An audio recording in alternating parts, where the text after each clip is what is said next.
DJ, play that song. Okay. And we're back. Welcome Come on, back come on, come to the Tatts and Tarrasques Sidequest. I'm your host, Dan. Joining me from left to right, we have Kate playing Loam, the biggest Steve, Aaron, playing Captain Iceleeson, Marcus playing Philothrael Galwindir, Hello. and of course Dylan playing Caden. Hello. Previously on the Tatts and Tarrasques side quest, who wants to give me a bit of a wrap up of what happened last time? Well, we saved our friend. We'd already saved Raina, right? So we saved Floon, who was mistaken as Raina, Mm-hmm. from a tentacled monster. And then when we chased after him, we couldn't find him. We searched around the sewers we were in. Turned out he teleported out of there. And so we don't know where he went, but they were searching for the stone that Raina's dad had to get to the giant hoard of treasure somewhere under the city. Because they caught the wrong dude. He was obviously like, I don't know what's going on. So they didn't get any information, I guess. We got some information, but we saved our guys. We went back to Volo, and then Caden was like, hey, I want $500 and a house. And then Volo was like, yeah, how about just a house, man? And then Caden was like, okay, cool. We'll go check out the house, but then also $500 in a house. And then eventually we dropped the $500. We just took the house. And then we went, The house. we went uptown to go to the house. Then what happened? Iceleeson, captain, was like, hey, Volo, we're gonna need to go sign these documents. So I don't trust you. I'm gonna get in this wagon. We're gonna go wake up the magistrate in the middle of the night, and we're gonna sign over this deed. Just holding everyone at knife point. Yeah. AM or something. But we were like, sweet, we're gonna go check out this cool, like, abandoned house. I got invited to crash at the house, which is cool, because I just met these guys yesterday, but I don't have to pay board now if I got a free house to stay in. And then we went inside, and the door slammed shut, and a giant witch yelled at us or something, right? Something yelled at us. We're not sure what. Yeah, some evil spirit. That's right. So last time, Caden, Loam, and Philothrael, you have entered into the manor house. If you remember, looked a little something like this.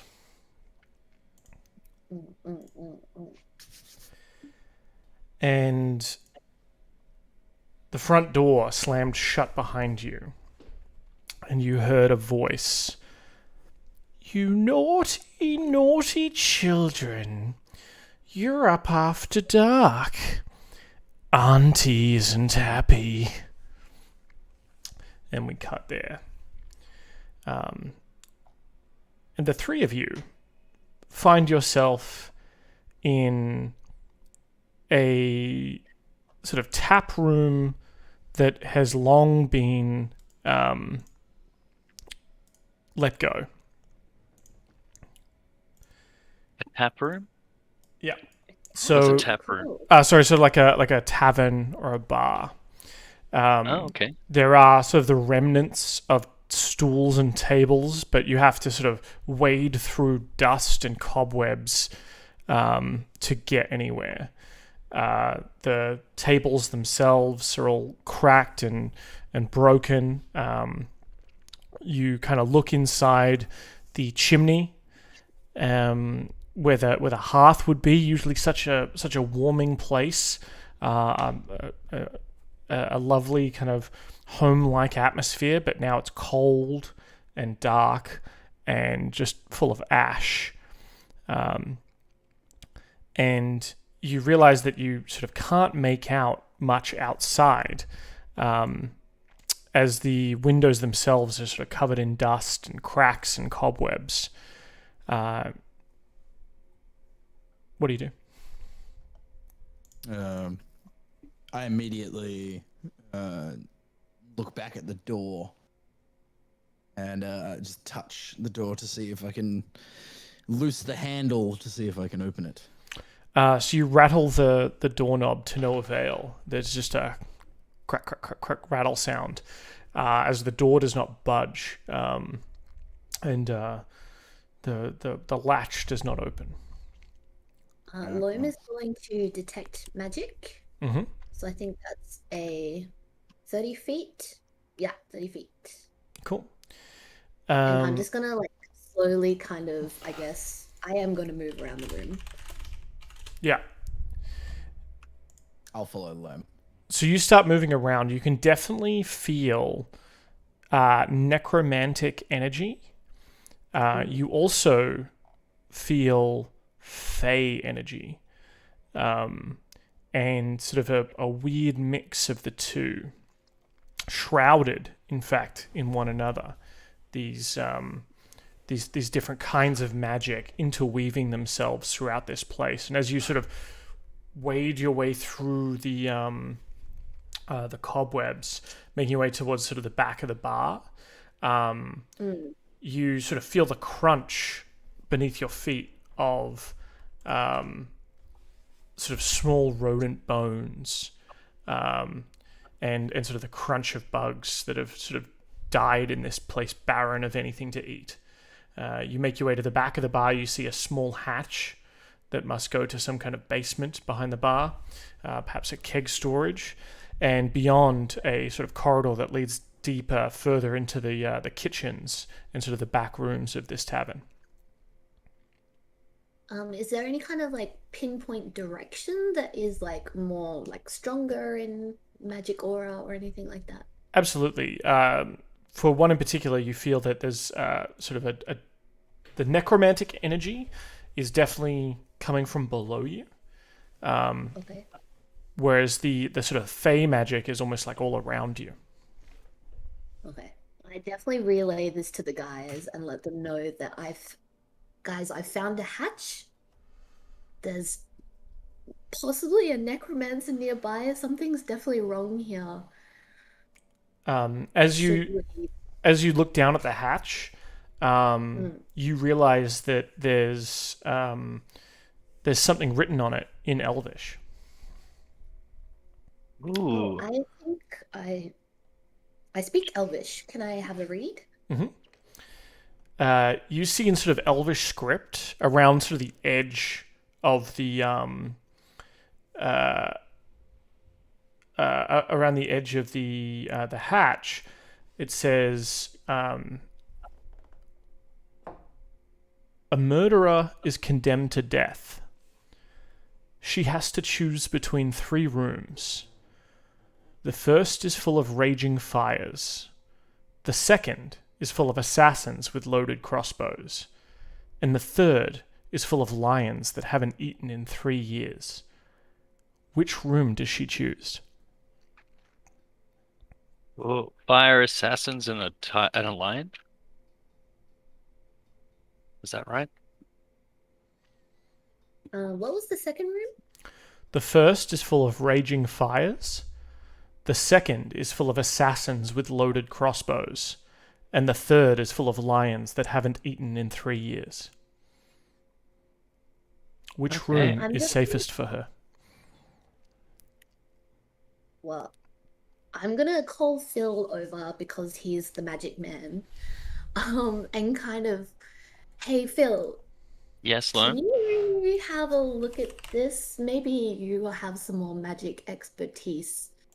I don't know if there's any kind of a spell on this door that might trigger when we open it, or... Well, were you getting whiffs of magic from casting Detect Magic from the door? Yeah, so there's definitely necromantic magic coming from below us, but there's fey magic all around us. So I'm tempted to open the door, but I don't know what will happen. Well, could I do a Arcana check on the door? Yeah. Yeah. Can I assist, please? Yeah. So you'll give Phil advantage, but what are you doing to assist? Just giving my know-how because I have proficiency in Arcana. Yeah, but like in story terms, what does that I'm- look like? Story terms, I'm just sitting there mentally going over my notes out loud with him to be like, maybe this, maybe that. Yeah. Cool. All right, Phil, roll again, please. Okay.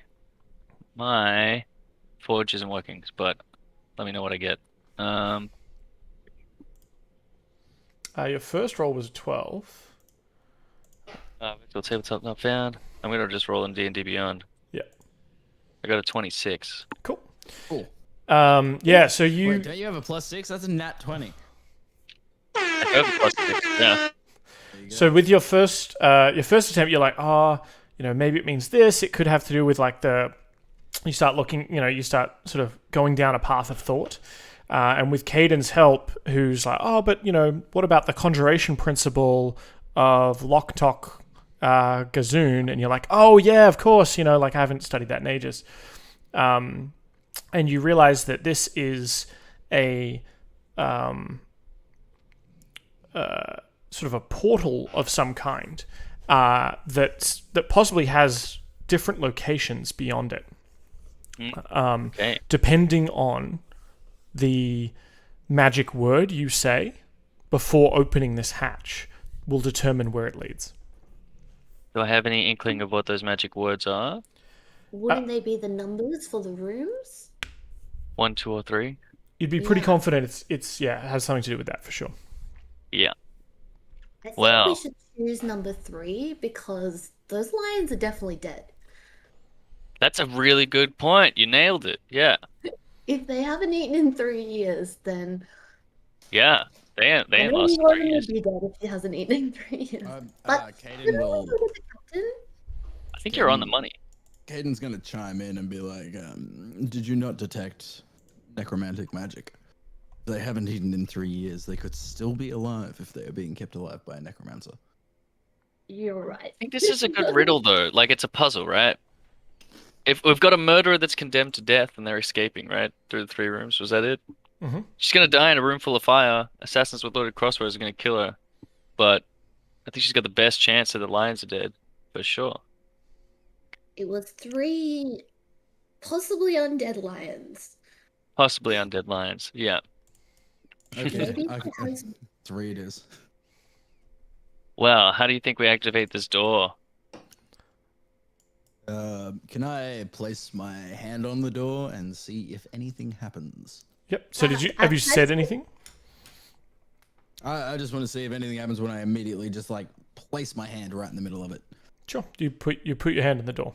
It feels cold to the touch, but no more than anything else. It's just, a wooden door in the floor of a room, an unused room for many years. Okay, before we go down here, though, there could be danger. Do we want to just check out the rest of the house a little bit? That's I probably. definitely Aiden, sense also, isn't this your house? undead presence. I have not been here in quite an age, so I am not sure. Let's have a look around. What did It you say, look Lou? like a 2-story house. Should we go and check the upstairs or try and find the staircase? Yeah, I think maybe we should look around before we delve into the puzzle a little bit. Maybe we can find some more clues. And maybe Captain will be back in time. Yeah, that too. So while these people are looking around the house, the manor house, Captain, you're in a coach with Volo. I believe you were taking him to the courthouse. Is that right? I think that's where we were going. Yeah. Assuming the magistrates It's sleep at the contract. courthouse. Sure. Well, I mean, the law never sleeps. So from memory, I think were you going there to get these signatures ratified, or what was your intent here? I just wanted to get the signatures done. Yeah. Just so we can so I can stop pressuring him with a knife. Yeah. Gav, I mean, Gav's done with it. and he's going along willingly anyway. But yeah, so for the next sort of half hour to an hour, you're riding in a coach. Volo's trying to talk to you the whole time. Trying that, doing that thing where someone's threatening his life, but he's trying to be overly friendly about it to try and talk away the awkward silence. I'm sure we've all been there. And is like, oh, so you used to be a captain of a ship, huh? Oh, I bet Waterdeep, you come in and out of Waterdeep all the time. You were quite regular around here, were you? You know, Rolo, if you don't shut your mouth, I'll gut your tongue out, cook it up with some kidney, and eat it for breakfast. Shut your pie hole.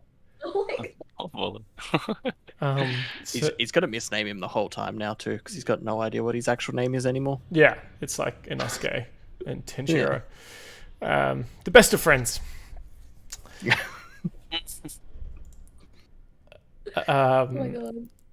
Yeah, after sort of half an hour or so, you make your way to the courthouse, and there's a huge queue. There's just a massive line to make your way to like get inside the courthouse. It's sort of getting on dusk.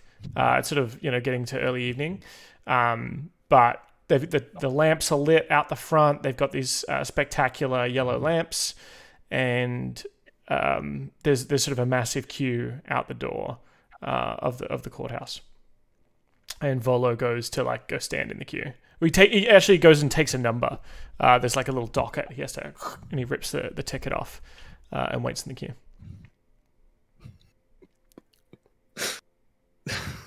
Oh God. The captain, not being a particularly patient man, is going to take his viol out and play the most horrendous sounding music that he possibly could. It's equivalent to scratching nails down a chalkboard, as close as you can do that with a bow and strings. Claiming that he needs to see a magistrate immediately, or the noise shall not cease. Okay, give me a performance check, please. Because it takes real skill to play purposefully badly. That's a fair point. Performance, you said. How do I just clicked 15. Yeah, so you notice a couple of people after a while sort of abandon their place in the queue, and you're able to sort of move up ahead, and you're sort of towards the front of the queue now. We cut back to the manor house, where it's sort of dark inside, dusty. Every breath feels like you're breathing in dry parchment, possibly dust and skin, dried skin of ages. In Loam, this is probably similar to the catacombs of Menzo Bernzan that you spent some of your youth in. It may just feel at home for you, but the rest of you are kind of looking around this cold, warmthless place, looking around. Give me perception checks, each of you.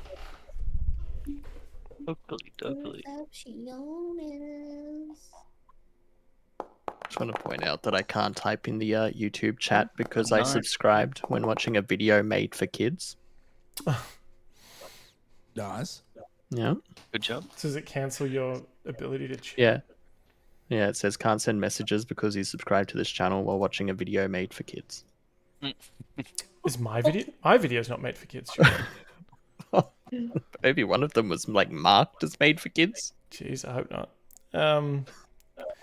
We get it. You need adult supervision to be able to chat in YouTube.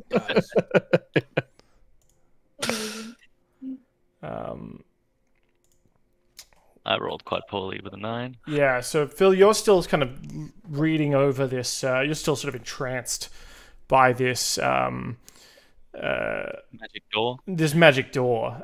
You've sort of gone into almost like a trance-like state, just feeling out Just the mumbling. magics behind it. Yeah, you can Taking kind of notes. you and to a certain extent, Loam can kind of feel the different magics built into the floor of this thing.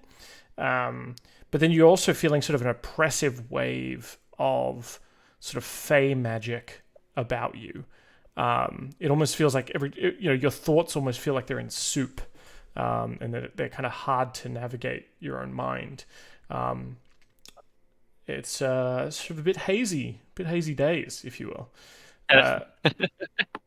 Loam and Caden, you're a lot more aware of your surroundings. Loam even more so with her detect magic on. Loam, you feel you're the first to notice that you are not alone, or your party is not alone in this room. You can feel a spirit in here.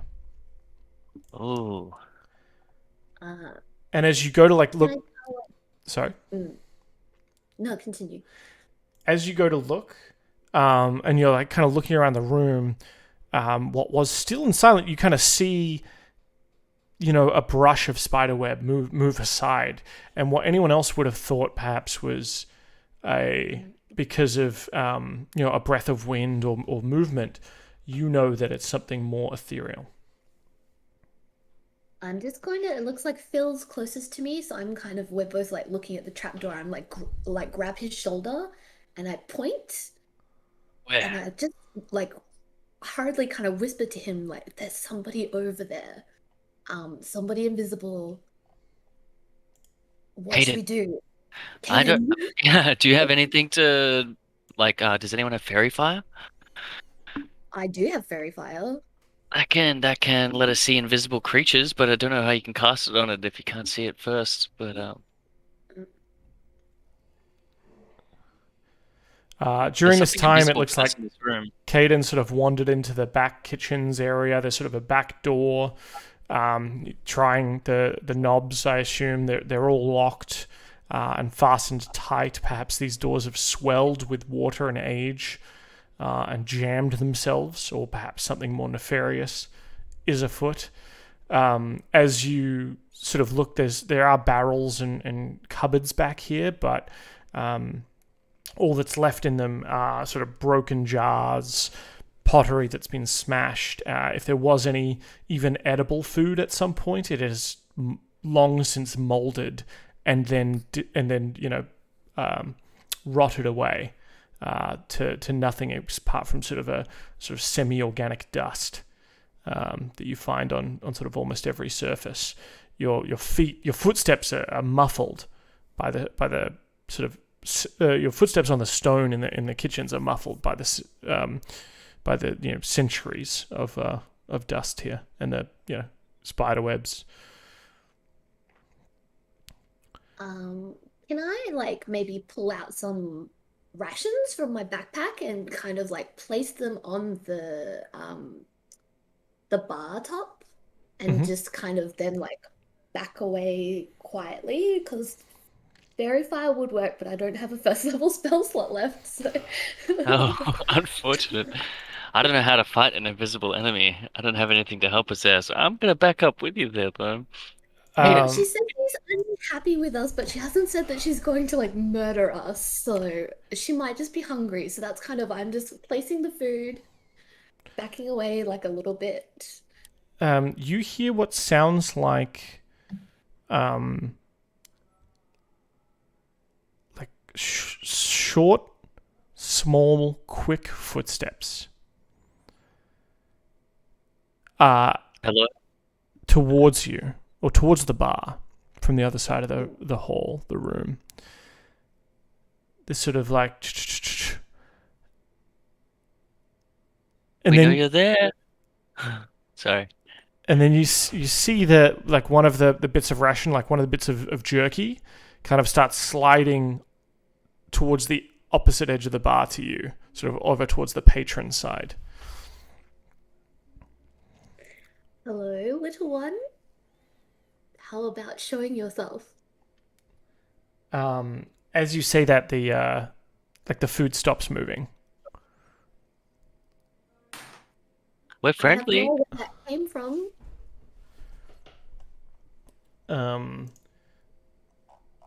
You hear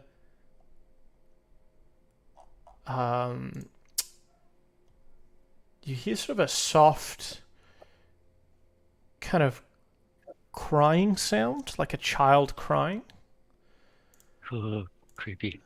And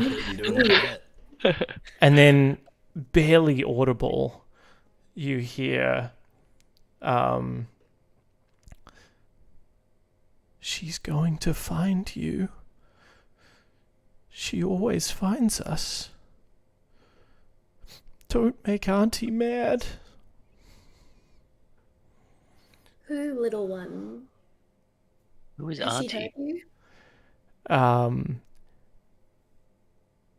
And Are you here by yourself? you hear, I don't know what happened to the others. I think she took them. She was so mad. Where is she? Speaking of being mad, Sleason in the queue, just, I assume, fuming. Yeah, not entirely happy. Could have been taking a nap right now. Yeah. You've made it to the front of the queue, though, and your number is called. And Volo and you sort of step forward. He presents a ticket, and the clerk, looking incredibly bored, sort of says, yes, and the... yes, and have you filled out the prerequisite 319 form? And sort of reaches out his hand to you.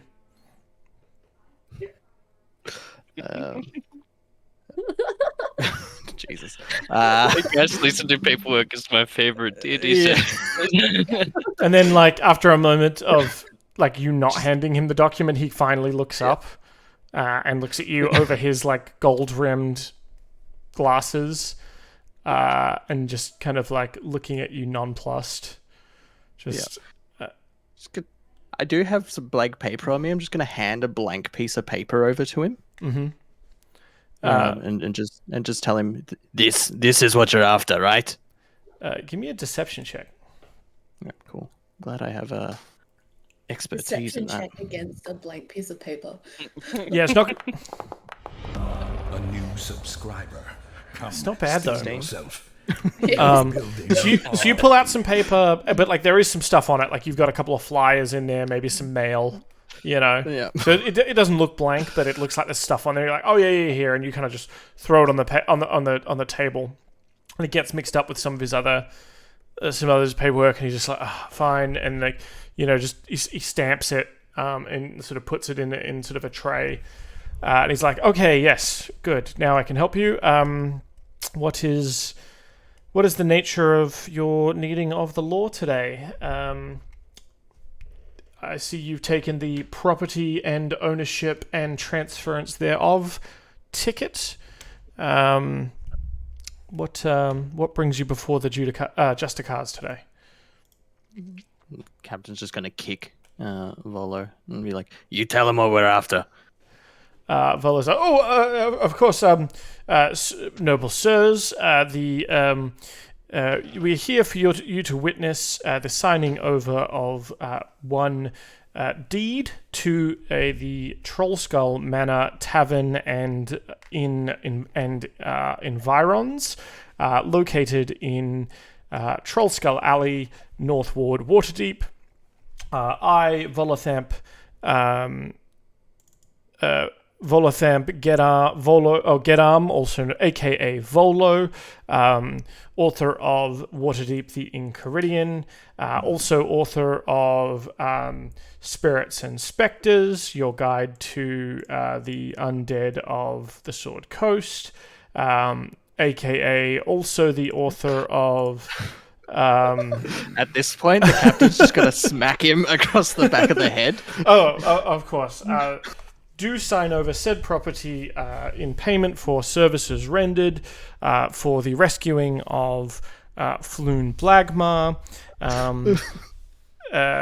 to be accepted by, and he looks up at you and says, did your group have a name, or was an individual accepting this? The captain's very tempted to take this house as his own right now. I would. God. He's a Yes. funny character. Islisen Eira, owner to the deed. So the clerk kind of writes that, and says, "And you hereby accept this deed as payment for services rendered, Ice Leeson, for Ada, foregoing any further repercussions or invoices for Volothamp Geddarm, aka the author of Vola's Enchiridion, aka the author of Spirits and Spectres, the Sword Coast Guide to Undead." And find this contract fulfilled with a 3.5 star rating on Yelp, and we'll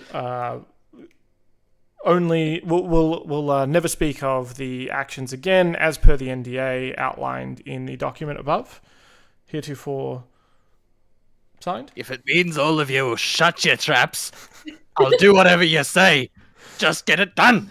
So he sort of hands it to Volo, and Volo signs it, and the Justicar kind of slides it to you to sign. Now, does Captain Ice Leeson sign? Like, is he good with the words? Well, he does have an ink pen. Okay. So I nice. assume that he knows how to use it. Mm-hmm. In saying that, he just sort of dribbles some ink onto the paper and then lightly pricks his thumb on his dagger and just drags some blood across the parchment. Mm-hmm. The clerk is kind of like, seen it all before. This is Waterdeep. He pulls out, so that he pulls a... you end up signing like a second copy that way too, and a third copy, and after the fourth copy, you're actually feeling a little bit woozy because of all the blood loss. And the Justicar, melts some red wax onto each of them and sort of seals it with a seal, and you get a copy, Vola gets a copy, and the Justicar holds on to 2 copies. That's a lot of copies. Yeah. So you're feeling a little bit woozy. I'm going to have you take 3 points of damage for all the blood loss. And Volo sort of is standing there awkwardly, going, "Well, I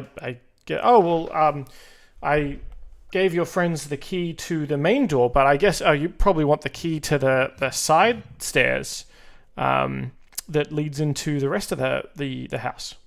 And he hands you sort of a small key ring. I'm just gonna take it and just take me home, you damn dwarf. He says, "Well, I'm not a dwarf. Some of my friends are dwarves, though. I got nothing against dwarves. I'm just a short human. So I think that's a bit rude." He's just gonna put his bloody hand up in the guy's face and just slightly drag it down his face. Yeah. Take me home, you damn dwarf. Volo is like, "Look, I've got other business to attend to, and I'm going to have to go bathe now. Like, this is terrible." And he goes to leave. Good day, sir. Damn, I signed the NDA. Should have signed it in Caden's name so he could have jabbed him with the knife again. Not bad. Captain being just really woozy and defeated right now because paperwork is not his thing. He's just going to start walking back. Yeah, perfect. And speaking of woozy, we cut back to our 3 other intrepid heroes as they sort of feel the pressingness of this place about them. Despite the walls not moving at all, they can kind of start. It starts to sound like you can hear sort of creaks of some of the wood, perhaps upstairs. Sounds like someone's perhaps walking around up there,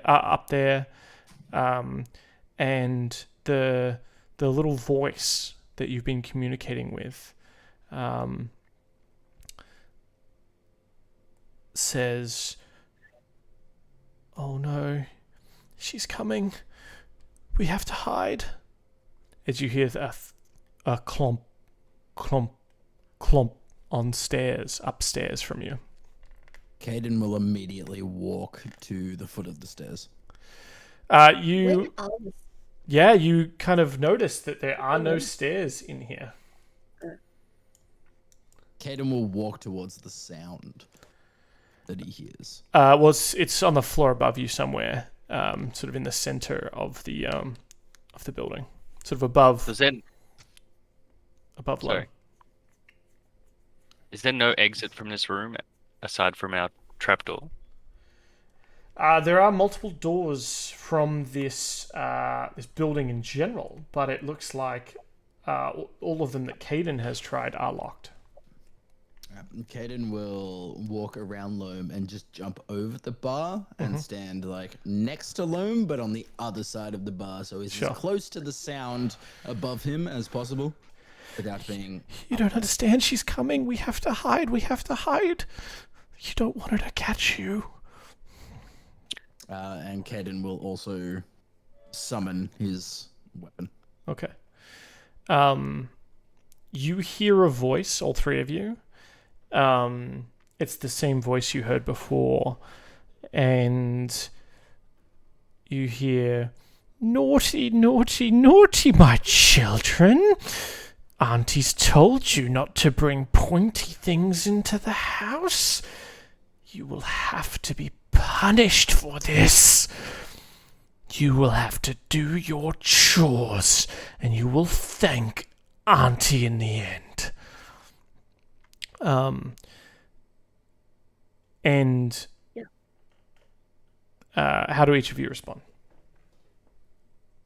Caden will just stand there, scythe in hand, just listening, and will ready a reaction for any attack incoming.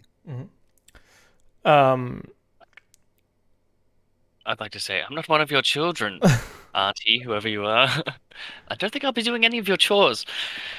As you say that, sort of the room gets darker and darker. Even those of you with dark vision sort of feel almost like a magical darkness pressing down upon you. And the room effectively goes black. Is this a spell? And do I hear someone uttering magical words?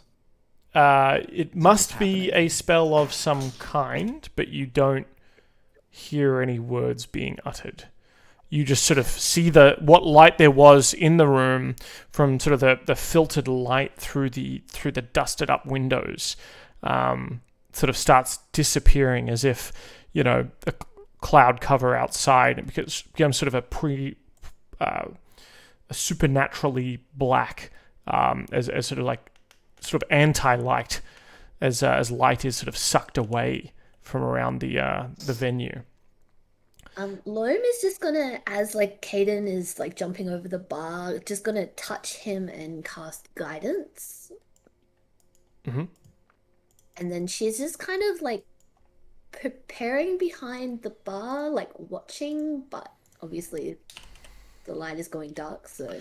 Yeah, so the each of you are sort of crouched in kind of a ready position, and then as the darkness sort of begins to lift, and you can kind of feel almost like a weight off your chest as it does so. You can no longer, a sound kind of starts filtering in. And is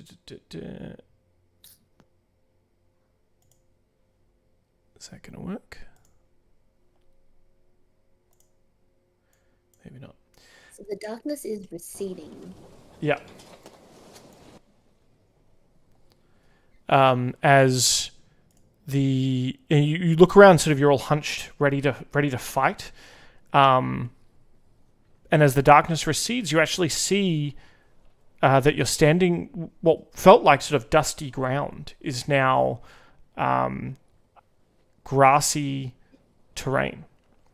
And you look around, and you are actually you see a number of trees, and you can smell the ocean Oh, what? Oh, what? Okay. And is it daytime? It's still sort of like nighttime, kind of dusky, but there's definitely sort of a half moon up in the sky, providing some light. Is my detect magic still up? I've got 10 minutes, I think. Yeah, sure. Do I detect anything nearby? Yeah, so you feel yourself sort of surrounded by I think it'd be like a conjuration magic, heavily sort of fey tinted, sort of, and by fey tinted probably sort of there's hints of illusion, though if it is an illusion, it's not simply a visual one. You can sort of smell the sea. You can smell the green of these trees. It's quite a stark difference to the sort of dry, sandpapery air that you were in before. And as your vision sort of recovers, you see a small child sort of hunkered down over near this sort of big stone block on the island. Caden will immediately go to the small child.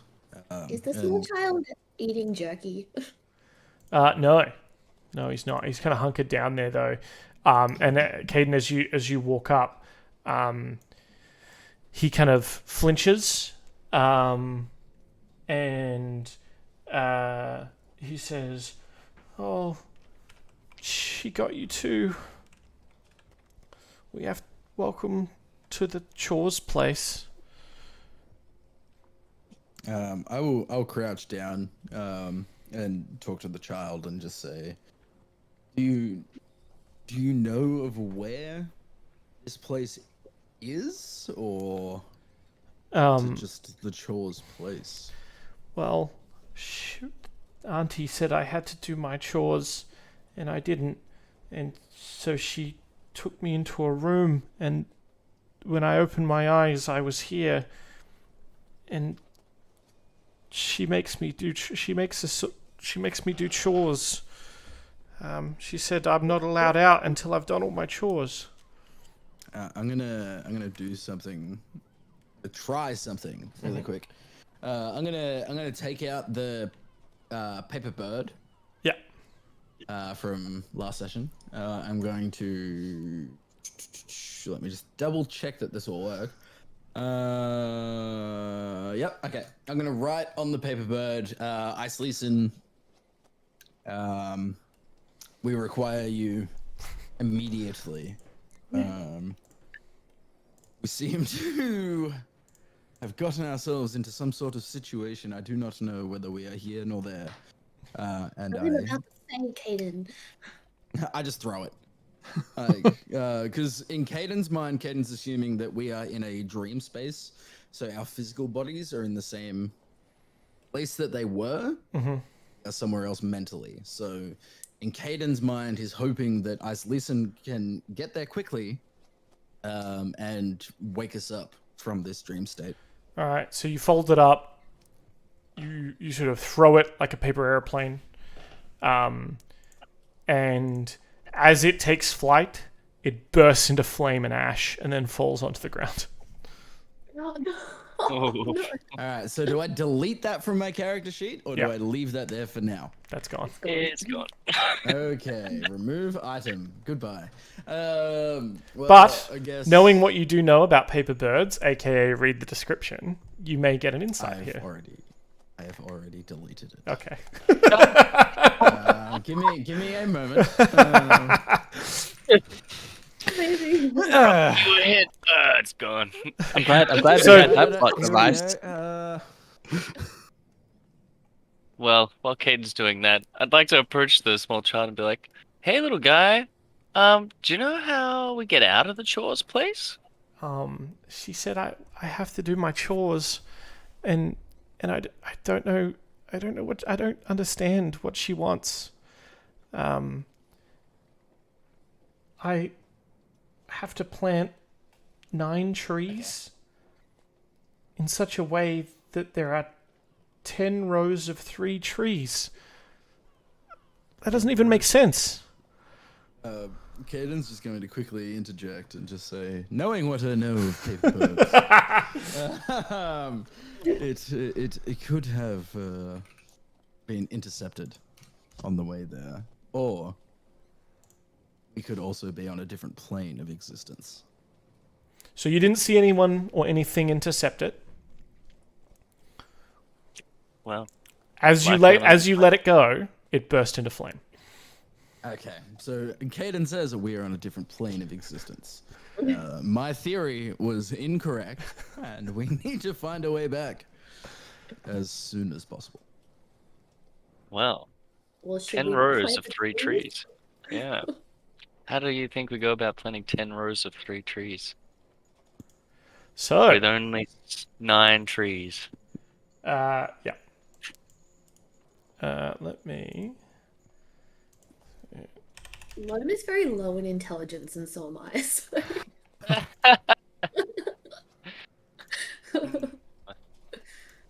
So, you look around and you see 9 small saplings, which you can see up here.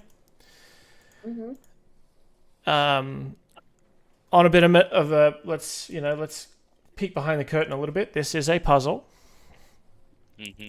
And if you don't say. With the drawing tool on the left hand side, you should be able to draw as well. So you can draw things. So if you want to draw where you want to put the trees, and as you sort of go and move them around.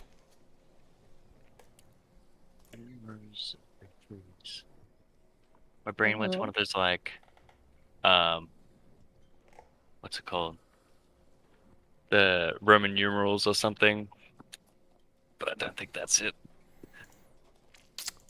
Well, I don't know if there's a Rome equivalent in the Forgotten Realms. And it sucks if Aaron knows the puzzle because he's not here, so he can't help you. Now, see, my mind instantly went to, wow, I wonder if I have minor illusion.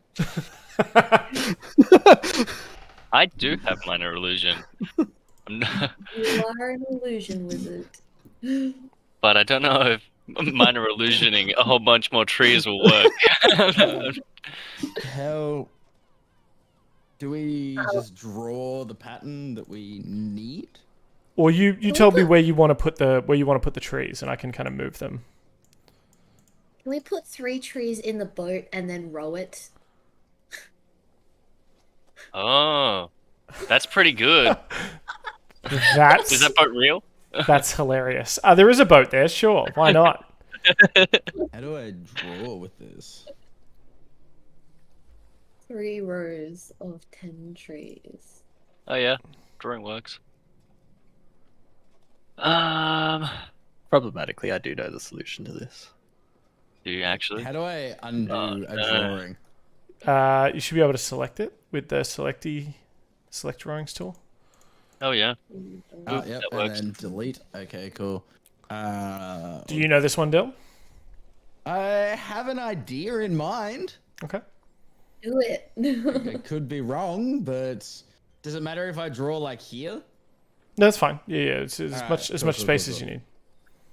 All right, cool. So I would go like here.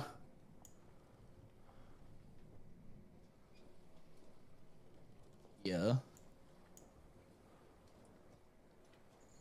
And then like, oh, that's not gonna work.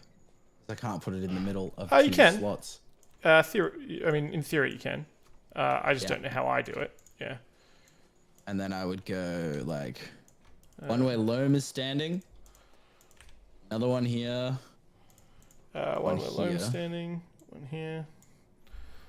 And then again. One here there, as well. Yeah. There. And where that one was. Okay. So draw me. I could be wrong. It's a puzzle that I have seen in the past. That makes Oh, because you count 1 tree twice or something? something like that. Yeah, I can't remember, but it's something I've seen in the past. Okay. I can't it's like remember how that. I worked it out last time. I understand what you're doing. No, that's smart. Yeah, Okay. yeah, that's very smart. So you've got Okay, 1, 3 2, 3, 4 rows. So it's and we only And then need 5, one at the top, right? One there. One there. 10 rows of 3. So it's 1, 2, 3, 4, 5, 6. No, that won't work. Never mind. Let's start. Hold on, again. let me remove your drawings because I think you might have lost count there. So I was going to say, yeah, I'm pretty sure your Can we design move there this is one correctly. to here? sure. Move this one here. Because then it's 1, 2, 3, 4, 5, 6. Still not there. Nah, the reason I had it the way I had it was if I can move that one there, and then I can't move loam. I Loam up can move. 1. Yeah, that's fine. Yeah, so basically like that. And then it was the way I am seeing it is intersecting. Oh, we have another one So there. I 1, didn't see that loam was on top of one. like that. So So sorry, I 1, got 2, the- 1, 1, 1, 1, 1. Oh, that one didn't work. That, like that, like that. That, like that. See what I mean? Sort of like lattice work. Yeah, I mean you drew it very weirdly because Yeah, it's kind of all you over the place. you but- stopped here and then went down here. I'm like, that's one whole line. But ostensibly you are correct. And as yeah. Yay. Yes. Yeah, intersecting paths. yeah. I get what you're saying. Nice work, dude. Thank you. I have a mental trap up here of useless information that I've gained over the years. Sometimes it works. Like one of those matchstick puzzles you did when you were like a kid. Yeah, Or it's like like try after-school to care or draw whatever. an X inside Yeah. a box out of 4 dots. That sort of thing. Yep. Yeah. Nice. Cool. So yeah, you sort of plant the last tree or the last kind of sapling, and you sort of hear this sort of groaning and creaking sound. And actually, give me a nature check.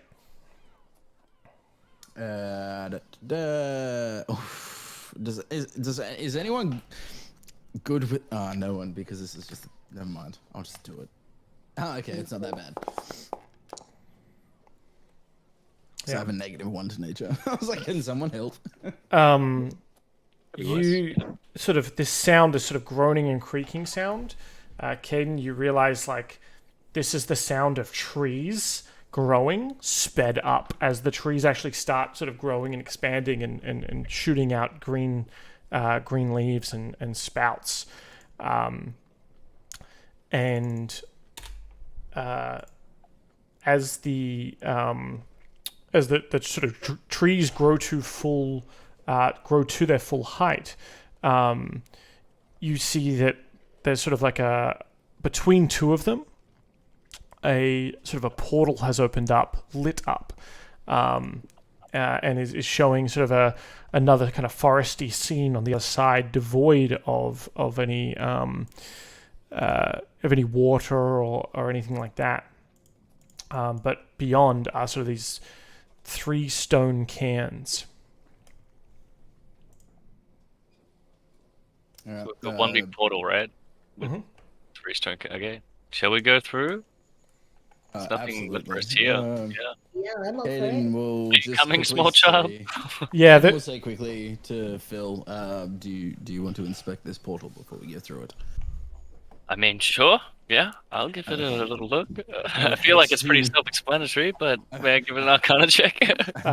Caden's very apprehensive of anything going on at the moment because we are in a different Oh, plane of existence. So he's like, I would hate to go through a portal and come out inside out on the other end. We got a 10. Yeah, I mean, you can tell it's a portal. Its magic is very different to perhaps what you've dealt with in the past.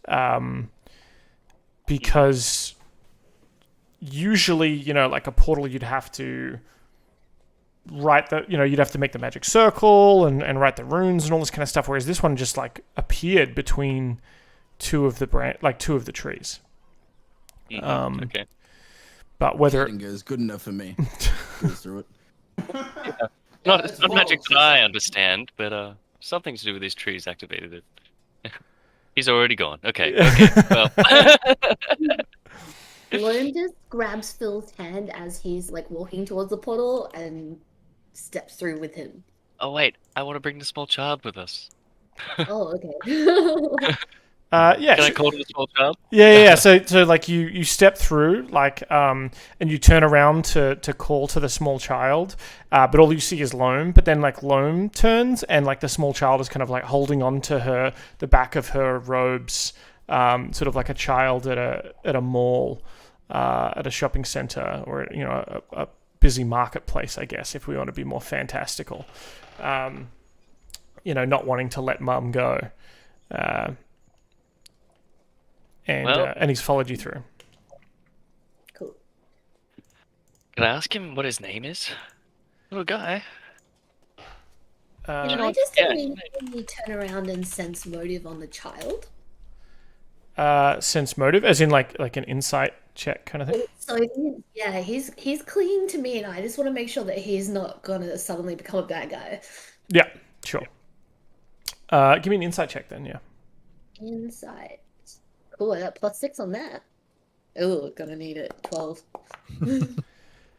Let's see. Where is?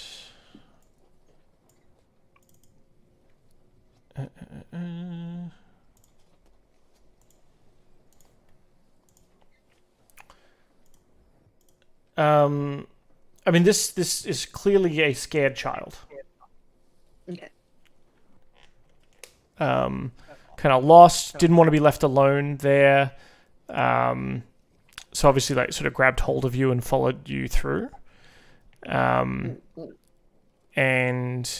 now you find yourselves sort of in this sort of kind of open clearing, this sort of forest clearing with trees all around, and then sort of these 3 stone cairns.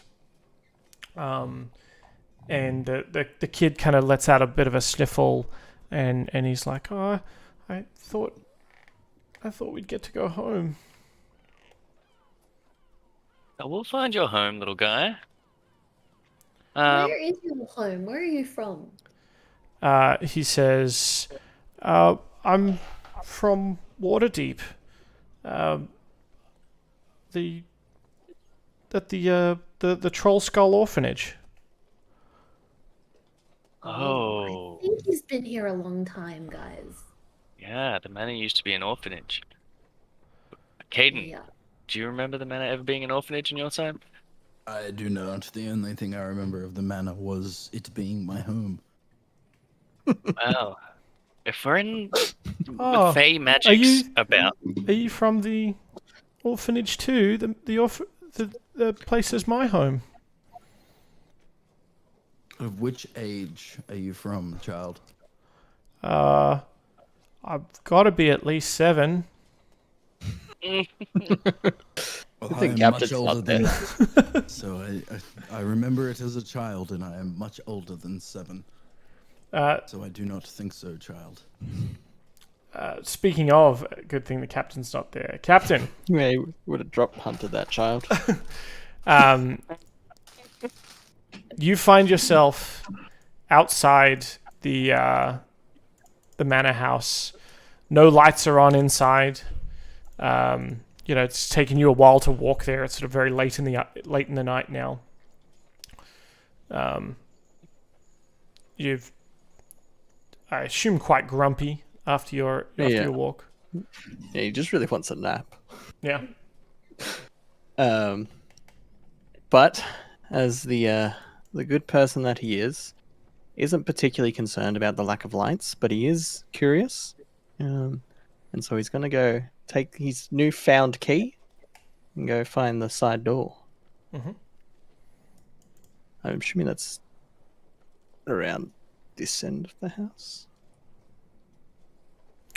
You wander around the manor house. You bypass the kind of the front doors there, moving to sort of the back door, which is surely, you kind of get a feel for this as sort of the tradesman's entrance. You try sort of all 4 of the different keys on this key ring, and none of them work. None of them turn this lock. Captain is going to kick the door. Mm-hmm. And then, sort of shout into the house, "Open the damn door, you mongrels!" There's no response from within.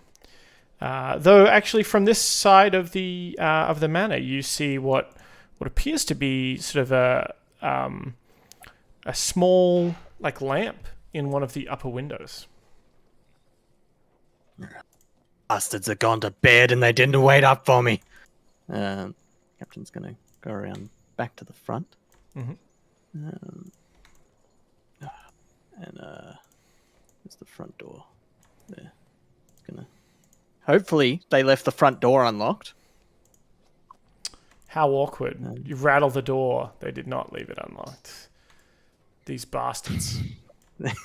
You dirty mongrels! Wake up! Let me in! It's my house. It's my damn house! Captain's gonna cop an Eldritch Blast to whatever he sits on next. So he's just gonna walk back around. Is there any way for him to climb the wall up to this room with a lantern on? Sure, yeah, you can see that there's sort of a rain barrel out the back, and what appears to be sort of a balcony up above it. And Captain Icelis and I don't want to make any assumptions about his past, but I believe he's had to sneak up to people's bedrooms before, or possibly from people's bedrooms before, in his travels. So I wouldn't put that past him. It is going to require an athletics check, though. All right. Oh, Jesus. With all the bravado in the world, he's going to try and launch himself up there. It's not bad. 16. So yeah, you sort of step up onto the rain barrel at the back. You're kind of climbing up some of the old ivy and so on. And we're going to move you up here. Exciting. Ooh. Ooh. And you make your way onto a balcony. Inside the window, you can kind of just make out what appears to be a bed of some kind. Now, the problem is this is not the room that is lit. The one that is sort of on the other side of the building. But what you do notice is a door from this balcony heading inside. He's going to try and open the door. Knowing his luck, it'll be locked, but... All right, click it for me. Oh, miracles. Really just put out. He's going to go inside. And just fling himself down on the bed. He is not concerned with anyone right now. He's going to bed. Cool. Sounds good. We cut back to our intrepid heroes. Could I ask a question, Dan? Yeah. Does the child look to be real? Does Or the what appear to be real? the child look to be like a real 7-year-old boy? Yes. Or is there anything? Yeah? Okay. Yeah. Well, I did insight check the child too. yeah, okay. Considering that we had Fey magics about, time's wibbly wobbly in the Fey, from what I understand. And maybe we're in some sort of Fey realm. And that's why the paper message didn't pass. So this child might not have been here for very long, but a lot of time could have passed on our plane. Potentially. I agree with that. Yeah. Yeah, but maybe some of his small child friends on the other side, back where we were, are all dead. There's definitely one ghost boy at the bar, right? Something like that. So, what were you saying, Caden? Just at the sound of wibbly wobbly, Caden will be like, "Oh yes, timey wimey." Yes. Understand. That's it. How long have you been here, small child? Um, In the chores place. oh, I don't know. It's been like feels like forever. Like my whole life maybe, but I don't really like it's pretty. I mean, it gets scary here at night. But I don't know. It can't have been that long because I haven't been getting hungry or anything. Interesting. While these guys are talking, Loam's just going to, I think, like circle around. Oops. Oh, I'm in drone mode. Yeah, circle around the rocks. Yeah. Caden just will go kind the of other way around checking them him. out, looking for, I guess, like runes and information, anything she can glean from the rocks to gauge where they are. Or... So you see, as you kind of walk around, there are sort of runes cut into it in a language. I don't. Let me check. What languages do you guys speak? Common, Draconic, Dwarvish, Elvish, Undercommon. Celestial, Common, Elvish, Undercommon. Common, Deep Speech, Elvish, and Infernal. Okay. All right, you're all out here flexing with all your damn languages. Dwarvish, We're magic Common. people. So what appears to be kind of a combination of Fey and is it divine? Did you say, Loam? Celestial. Celestial. It doesn't seem to necessarily be one or the other, but perhaps like some kind of root language of both of them. I comprehend languages, guys. Yeah, I can also cast that. I can ritual cast it and it won't cost us a spell slot if we wait 10 minutes. Oh, it's only 10 minutes for ritual casting. Yeah, we should just do that. Let's just sit here for 10 minutes. Well then, I'll pull out my spell book and I'll sit down and perform ritual casting of over the language. Over the next 10 minutes, you install Babelfish into your spell book. Stone. Yeah, the Rosetta Stone. Components are a pinch of soot and salt, so just sprinkle that into my ear. Yeah. Aren't you trying to read? Should it not be your eyes? No, I don't. Yeah, true. That's a fair point. And you see... I'm going to send it to you, Marcus, on Facebook. Okay. So as you can read it. And then if you could read it aloud for me. Wait, do I have the feet for this? No, I don't. We're good. Feet for what? I thought I might have had Devil's Sight, which means I can read everything. Eyes of the Runekeeper, but I don't. It's all good. Yeah, I think it's a different type of warlock. No. I just didn't take it. That's all. Well, from the best of my knowledge, seems to say, this fire is smothered, best not by water or sand, but by words. And as you say that, sort of the runes light up on one of the stones, and it's sort of like a candle catches light. Oh, on one of them? Yeah. Okay. Well, we have a fire. One God. thing must smother with words. Oh god. Kaden, do you want to just start yelling at it? Caden sees what looks like a fire elemental directly in front of him, and he's going to yell, "Hey, go away!" And hope. Can I blow it out like a candle? You try, but it does not smother the fire. Okay. What words can we use to smother a fire? Just gonna say water at it.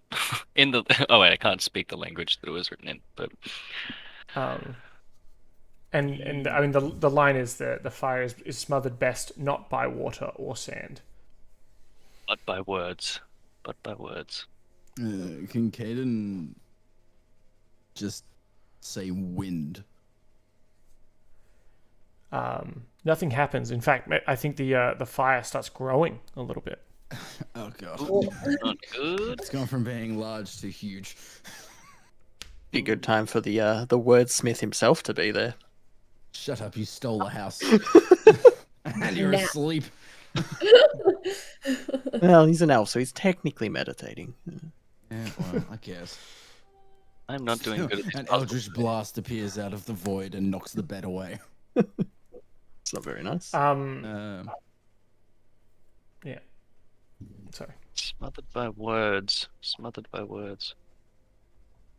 Okay, so has Phil said like the whole sentence out loud?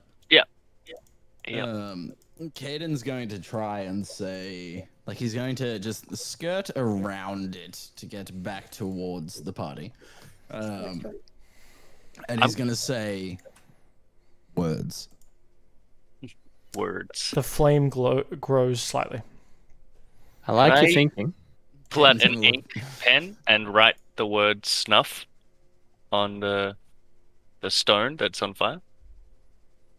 So you pull out your quill and some ink. Yeah. And write snuff. Like to snuff a flame. Yeah.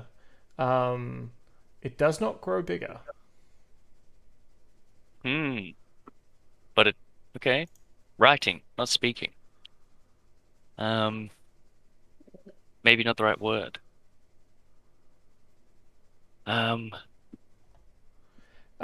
You see Can I write sort the of word like smother? you see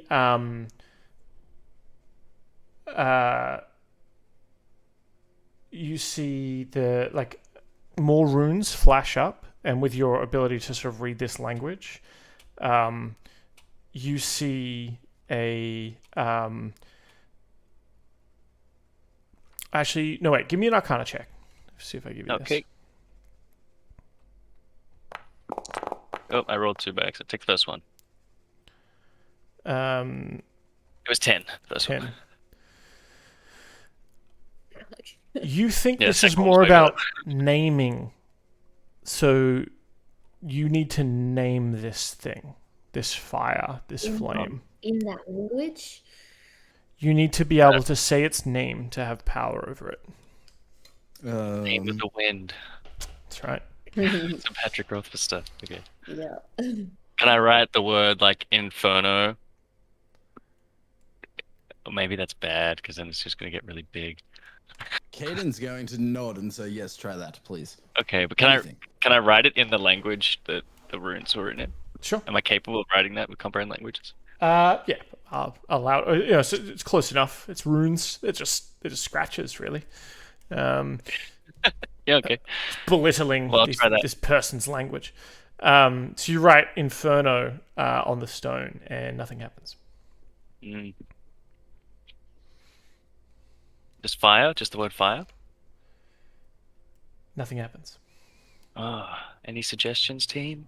This is the worst day for me not to be there. I know the answer to this one too.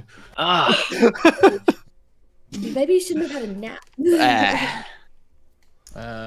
Can Caden suggest Igni? okay. I'll write it. Whatever he suggests. Yeah. Nothing happens. You have a list of synonyms for fire on the stone. But whilst the flame doesn't grow, it seems to be sort of flickering in a way that it starts gaining more form. Oh no, we need to figure this out quick. Can you speak the word? Or can you only write it after using comprehend language? Oh, when we were speaking, it was growing. Yeah, it doesn't understand our language, Or okay. as far as we can tell. Fire is smothered best not by water or sand, but by words. I guess Lone will try saying fire in Celestial. The flame in front of you grows a little bit. Have I tried saying smothered yet? Nope. But you say it. Do you say it? Yes. It grows a little bit. Damn it.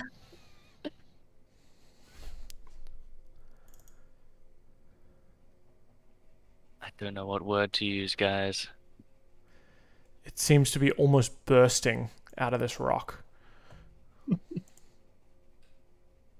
Why can't you be here, Captain?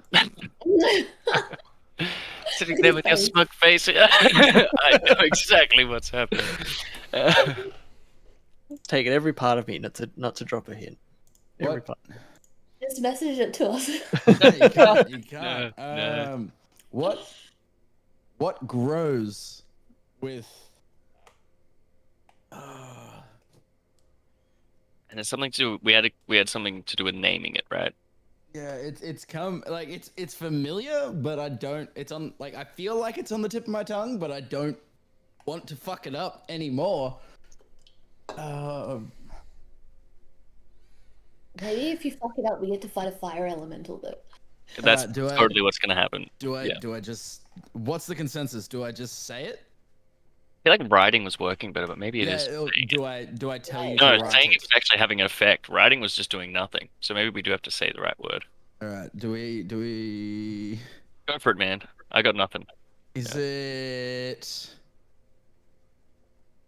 envy? Envy grows, fire grows. Hate or something? I say, judging by Aaron's response, it's not that. I say, wait, I'm looking at Aaron's face right now. I say, He's not here. I I think say- when you say envy, perhaps it shrinks a little bit. all right, Oh. looking at Aaron's webcam, I say out loud, desire. The flame is sort of flickers out and is quenched. God, I'm not thinking outside of the box enough. Yeah. Good job, Caden. You figured out both puzzles. A little bit of help of some captain staring through his Captain webcam. face. This is why everyone has to have their webcam on. So you know it Instant helps the team. reactions. Exactly. I'll get a better webcam. Yeah. I was almost hoping that like he'd say envy, and that was what was going to bring it out of the rock, and be like, you're almost there. Yeah. Well, but like I've heard it something similar before, so I was like, I don't know if it's like envy, greed, desire. I think all of those are kind of the same, right? But desire, I think, is more seen as a flame, like you hold a candle for someone. That is true. I didn't think of it that way. Cool. All right. So the flame on this rock goes out. On this rock. Number 2. Yeah. I was gonna say my brain cells are getting pretty tapped. Right now, guys. On the other rock, you see sort of the runes glow so that you can read them, and it says, actually, I'll send it to you again, Marcus. So.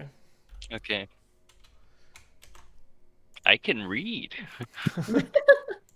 I can read good. I do it one job in You this took party. you took a reading spell, mate, and I'm gonna reward you for that by letting you do all the love reading. it. Me Okay. fail English? That's impossible. I mean, I also have the reading spell, but only like I'm not gonna cast it when someone else has cast it. I Yeah. got a free cast. Well, he gets Exactly. If I have limited time. Okay, so this one says, I build castles, yet tear down mountains, make some men blind, and let others see. What am I?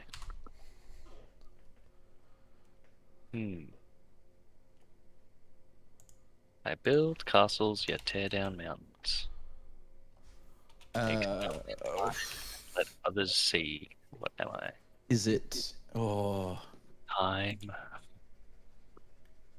you just say time? Because that's what I'm thinking as Yeah. well. That was the first thing that came to mind, but just mostly because of the build castles, tear down mountains. Yeah. You say time, and the rock starts to grow, That and was sort of wrong. like two smaller, like stubby parts of the rock start poking out, almost like horns. Okay. Can you read it again? I build castles, yet tear down mountains, make some men blind, and let others see. What am I?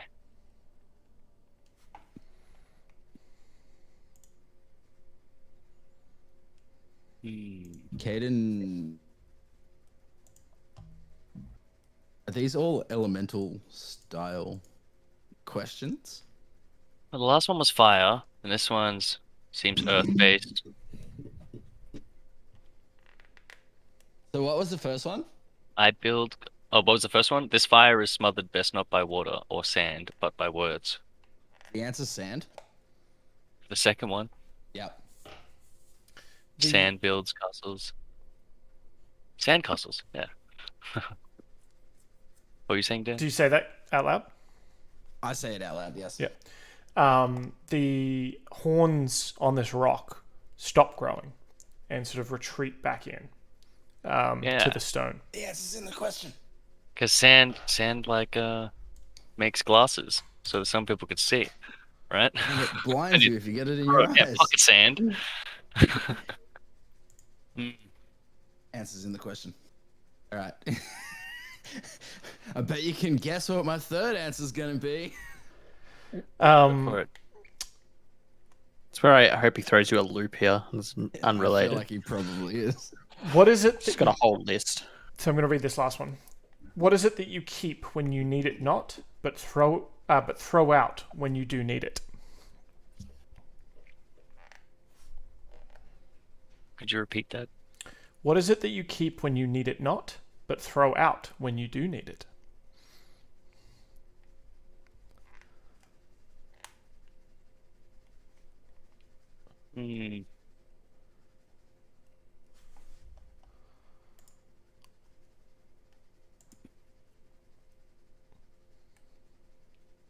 I should have put all these riddles in Al bed for you, Aaron. Ah. Yeah, he's just solving the little crossword puzzle, like He's just doing what are they called? Sudokus fucking in his sleep. Yeah, it's my mental exercises. Yeah.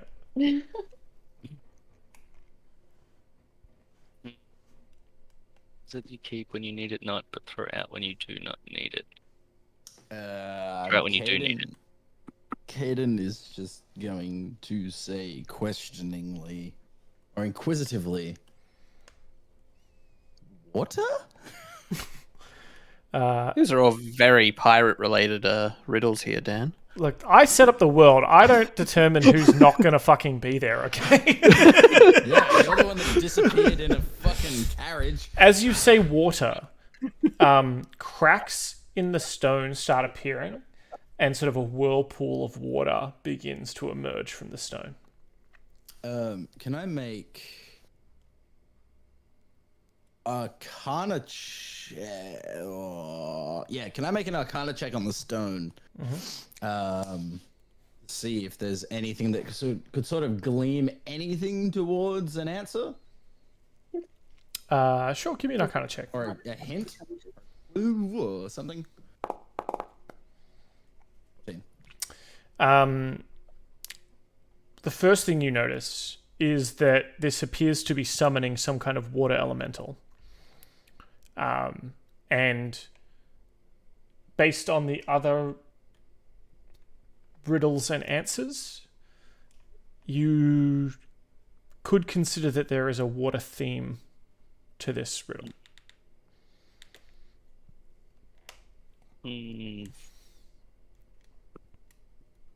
What is something that you keep, you don't need it, but throw away when you do? So what's something that you... Water related.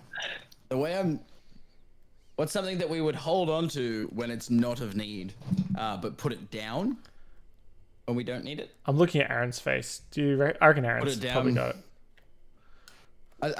I've got it. I don't know if it's water related. The water elemental begins growing, swirling about. Pirate themed. Yeah, but And I've played a lot of Sea of Thieves. I have no idea. I suck at this. water Something we starts get rid of when we gathering, whirlwinding around, growing. Caden scratches his head for another moment.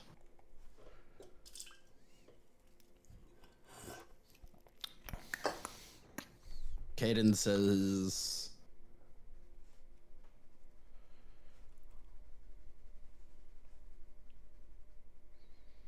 Caden has been around ships. Did come up from Chult.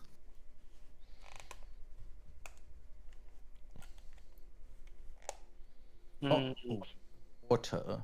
An anchor? Do you You gonna say throw it out into the water that out when you loud? need it? Yeah, I guess. Yeah. The water elemental sort of spins and starts growing, but then it sort of reverses and plunges back into the rock, splitting it in half. And in between the two halves of the rock, split like the Red Sea, is an iron anchor. And I did it! And beyond, you see a sort of what appears to be some ruins in another one of those portals that leads somewhere else to another place in time, perhaps. Caden gives. I guess you could say two halves made a whole. God damn it. Yep. Brilliant. Caden gives Phil a pat on the back and goes, "Very good." 1 out of 4 is not too bad. Hey, I mean, that's still Better than 25%. lone 0. Still Kind of funny 25% that success rate. those were some very pirate-themed riddles Yeah, the that we had pirates today. got there. Caden just jumps into the portal. Come on, little boy. We're gonna go find your auntie. He seems to kind of hesitate at that and looks a little bit scared. Yeah, that's what he wants to find his Don't worry. I'm gonna take She you sent there. him to another plane of existence. We're not very happy she sent us here. We're gonna make sure you're freed of your auntie. Um, Come on, Lone. all right. Jump in the portal.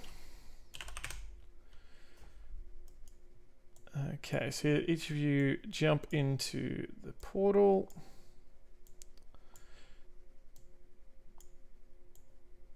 So I've had far too many beers for this. We cut back to Captain. Reading a nice. Yeah. 6 hours into a long rest.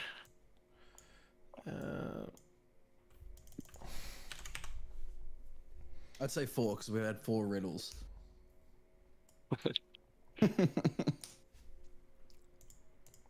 All right. Shoot. Sorry, just setting up.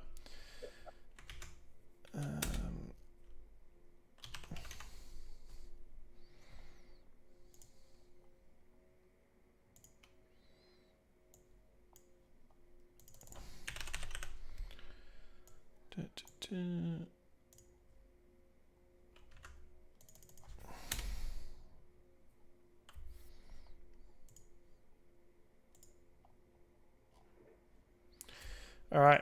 So the 4 of you, or 3 of you and the child, head through the sort of slice in the rock, and you find yourselves sort of on a cobble or sort of a brick path, leading forward to sort of a misty kind of canyon. Where are we? Here we go. We're at KMRN. Can't Geralt. You can kind of make out on the sort of on a stone plinth on the other side of this chasm, a figure slumped over what appears to be kind of a stone slab.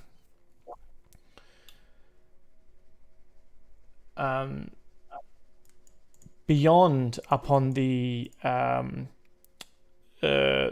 the stairs to the south, you see what appears to be sort of a giant tree growing out of the stone. It's sort of cracked away a bunch of whatever was once laid here, this slab of rock, and has sort of split it and out of beyond all expectations has sort of grown here. And next to it is what appears to be a lady.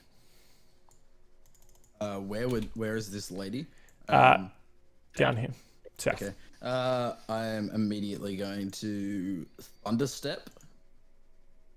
80 feet to the like in front of the lady. Mm-hmm. Like far enough away that it's not going to cause damage to her, but I'm going to thunderstep to her. Yeah, you can get sort of like at the base of the stairs for easily, or you sort of walk forward a bit then I'll go 85 feet. Yeah. Yeah. You sort of there's a crack of thunder as Caden disappears and reappears at the base of these stairs, and I believe where he appears there's sort of this secondary crack of thunder that sort of blasts away a number of rocks and remains of this, and she's looking down at you and starts to say, you naughty little child, you are, but wait, you're older than the rest. You should be setting a better example.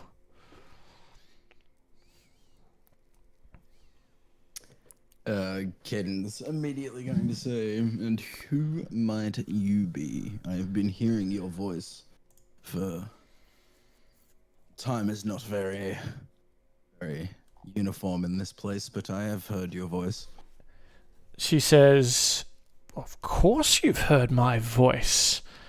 You may call me Auntie. Ah, yes, Auntie. What name do you actually go by? Auntie will do for naughty children such as yourself. I will walk up so I am essentially face to face with Auntie. Mm-hmm. So, she kind of looks down at you haughtily. She's quite tall, or maybe sort of even looks you in the eye. She's got a high-heeled hobnail boots on. She's well wrapped up. Very nice. And sort of thin and a bit lanky.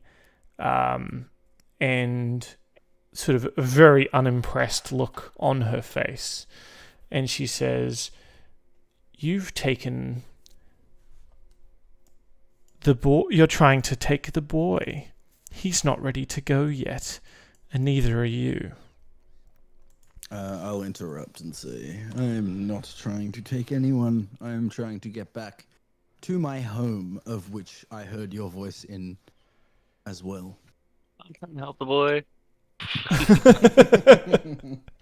I think at this point, Loam is going to pick up the child and maybe put him on her back and start walking across the bridge. Yep. I'll follow. I don't think she can hear any of this. This conversation, no. Okay. But give me an acrobatics check, as the bridge is quite thin in some areas, if you're going to try and sort of make your way across. Would you like the same for me as well? Yeah, if you're just walking across. Follow. Yeah. Yeah. Oh, no. Acrobatics, was it? Yeah, to kind of balance. Fingers crossed. Okay. Yeah. Wizard did better than me. Illusory fingers crossed. Yeah. You you have an easier handle on it, Phil, but like Loam, it takes you a while. You're kind of stuck at one point, like trying to get the kid across, knowing that, with your armor and so on, like you could lose your balance at any moment. As we are having the rest of the conversation, Auntie says to Caden, well, what will you offer me to go home? I know the way, and I could tell it to you. I'm sure I could gleam the way. I would offer you your life. My life I already have. Not for long, I do not, if you do not answer me with the way to get home. You are in my home right now. And in my home, I have the power. And you see sort of the tree behind her start sort of, you hear it sort of creaking and cracking like you heard the other trees. And it almost seems to open up a maw in the side of the bark. As this happens, as I notice this, Kaden will say, I see you have your tricks. And with the flick of a wrist, my scythe will appear at my side. I can do that also. She says, aren't you precocious, little one? I see into you, and I see the truth of you. I'll give you one last chance. I will let you leave with the boy, but what you offer me must be of equal value. I do not have anything to offer you but your life. Perhaps some time out will do you good. And sort of smoke starts wrapping around her. Do I hear her casting anything? You can definitely see that she is casting a spell of sorts. I cast counterspell. Okay. Ooh, snap. At what level? At 3rd level. Okay. Give me an Arcana check. Is it Arcana? Oh, for you, it's a different. It's just spellcasting modifier, right? I believe so. Casting Because I'm spell- casting it Charisma? as a warlock instead, so it's charisma. If the creature's spell fails, alright. Make an ability check using your spellcasting ability. So that'd be charisma. Yep. The DC equals 10 plus the spell's level. Okay. Nice. That's a 19. Yeah. So you, Nice. she starts to sort of swirl in this smoke, and you, what do you say? Like, or would you just sort of like yell out something and kind of strike your scythe through the air and cut through the smoke? I essentially wave the smoke away with the side of the scythe like a fan, and I say, "No, you are not going anywhere." Yeah.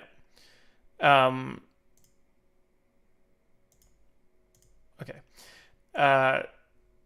So you see for like the flicker of a second, you see this. Ew. Ooh, creepy.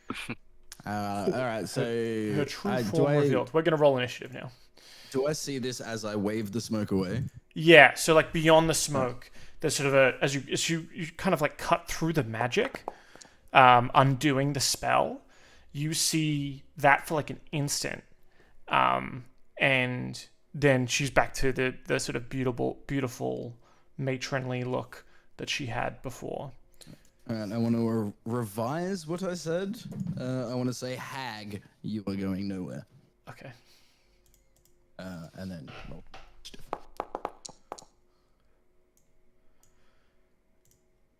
Oh, Nice. That's a lot of dice he just rolled. That What did that's unnerving. there's a lot of things to fight. Loam, can you roll? Oh no, you rolled a 7 I for rolled initiative. 6 or something. And then, yeah, so 7, yeah. How did my dice on this screen look cocked? Because you probably hit one of the other happens, dice, but right? Yeah, but whatever it was going to hit is what you'll get. Okay, Caden, you are quick to act as she is sort of stunned by the fact that you were able to undo her spell. What do you do? Immediately, I'm going to loose an Eldritch Blast. Okay. Now, I believe Eldritch Blast is a ranged attack. It is, so I have to do it at disadvantage. Yep.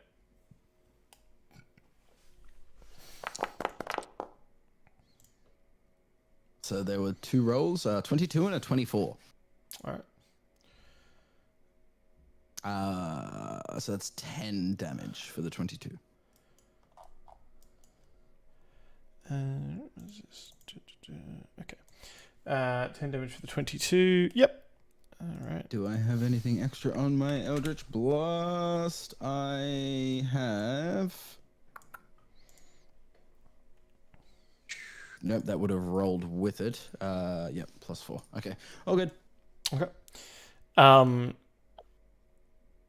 From the patch of grass behind you and ahead of your compatriots, sort of the grass itself and sort of twigs and stalks burst through the ground and fling themselves up.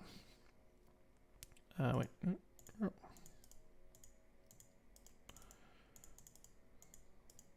Oh.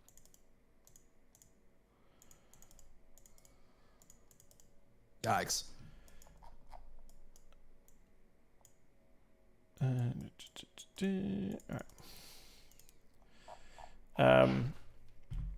One of them moves towards you, Caden, flanking you. Oh my god. Kinda wish I didn't thunderstorm my way up here right now to have an extra spell slot, but no, it doesn't matter. Just totally split the party too. Phil, Yes. you are standing sort of toe-to-toe with this creature made of spines and sort of needles. It looks like this. Okay. And it's reaching back sort of these claws to kind of rake them at you. It's my turn. Yep. I'm going to completely ignore him and cast a fireball. And that's 20-foot radius, so let me figure out. Do you reckon I can hit all 4 of these guys? Let's draw it out. So, 20-foot radius, or is it 20-foot so it's diameter? I think it's radius, right? And radius is from the center. Nice. So Yeah, I could, so yeah, you could absolutely hit all of them. Yeah. yeah. Even the guy in front of me? No. No. But I'll just do that big AoE damage. Okay.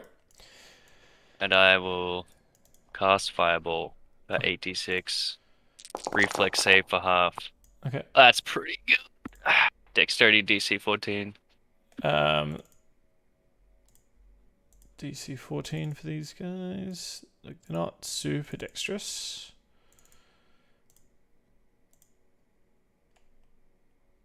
Alright. So Rated my Fireball. yeah, despite this sort of blight up in your grill, you lob a fireball over at this sort of other group, and they all go up burning in flinders. Oh, yes. Anything, Amazing. anything else? I don't think I have a bonus actions cantrip swell on my turn. Cool. I still have my reaction, right? Your reaction and your movement until you... Yeah. But I'll stay engaged with this enemy on Okay. my turn. Cool. Low. Loam is going to just move to the side so Phil is not in the way, and then cast Burning Hands on the one in front of us.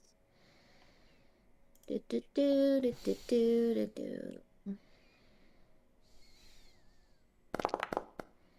I need to make a touch attack or something? No, it's an AoE. Oh, cool. So 14 damage. Cool. It's going to make a dex save, which it fails. So you sort of reach out a hand and just like lances of fire come out and destroy this creature. Killing it. Anything else from Lone?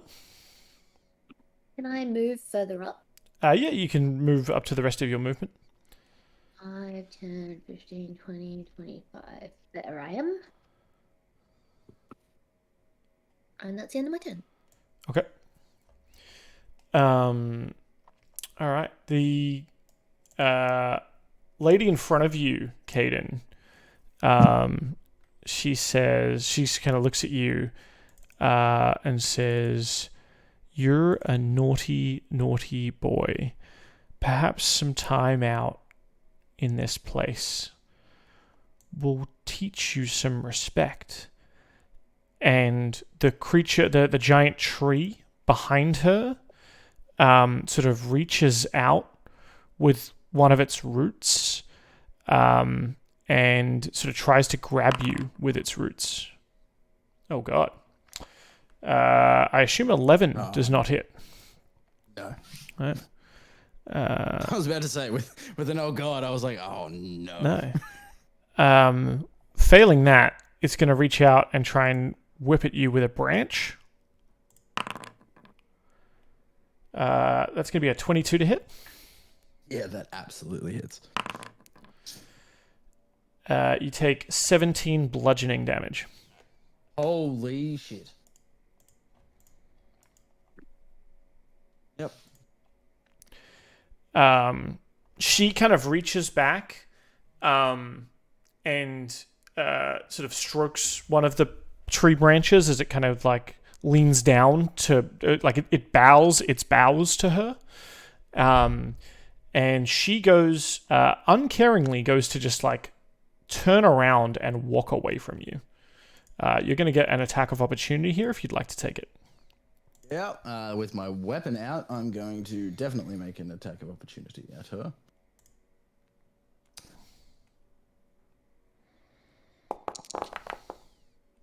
That is a 21 to hit. 14. For 14. Yep. And I would... Warlock spell slot is a spell slot, not a cantrip. Never mind. That's it. Cool. 14 damage.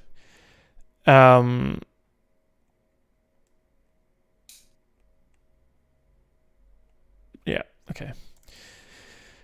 She sort of gets away from you. So she turns around, like after you've hit her, she turns around and her eyes become black, like an inky void, imbued with dread power. I need you to make a wisdom saving throw, please.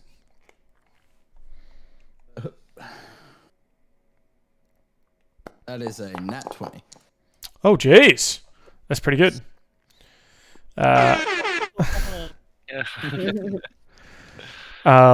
She kind of looks at you, and you can feel your entire body starting to fall asleep. But then you kind of are able to shake it off.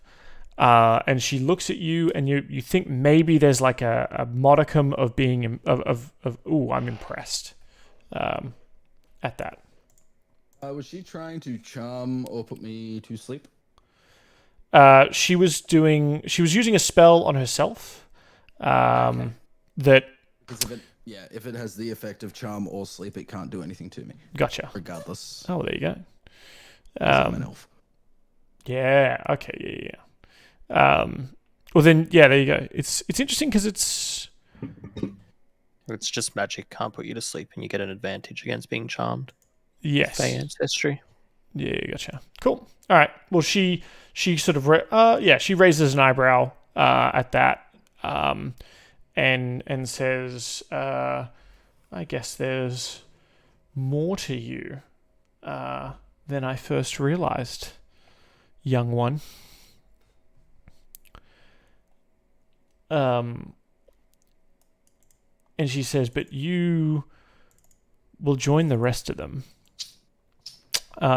And as she turns to walk away again, she kind of flicks her wrist and says, "My children, the guests want to play." And she continues walking.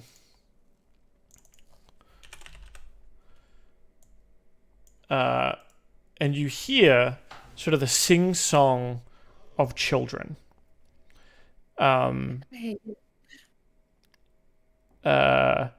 There's a bit of as you can hear the sounds moving around you, Loam.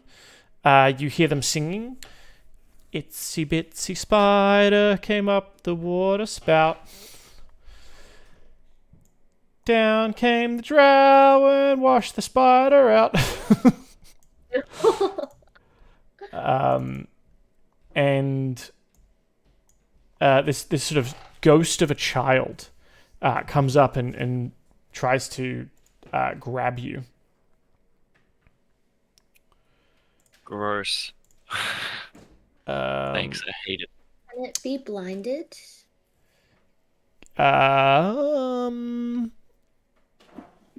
Potentially. Well, I guess it's not an attack roll, right, to grapple? It is.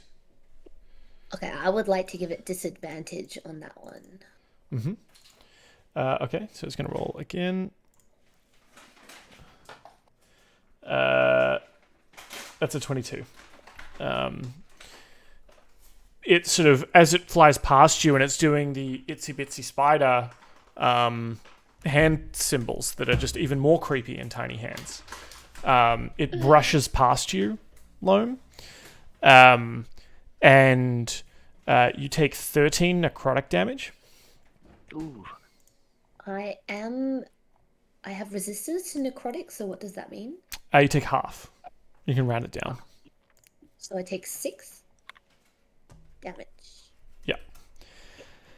And I need you and Phil to make a wisdom saving throw for me.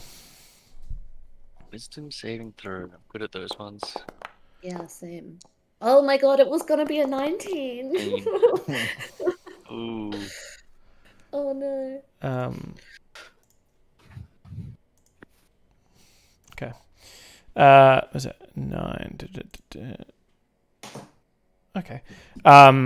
So Phil, you're not worried. Loam, you are frightened.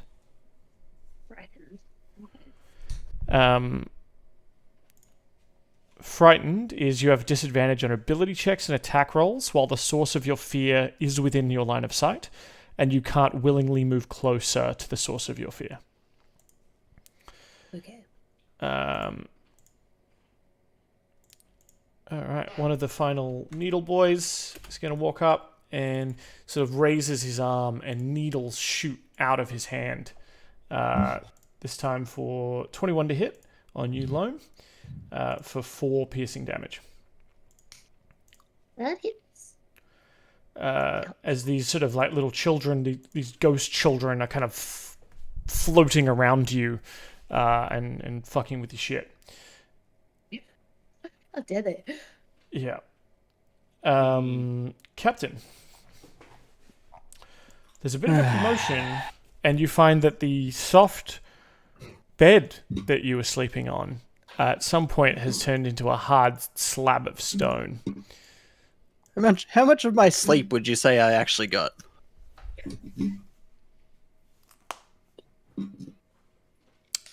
Give me a constitution check, like a constitution saving throw.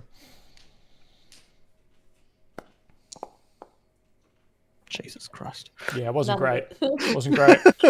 Okay. And you only need 4 hours as an help too. Yep.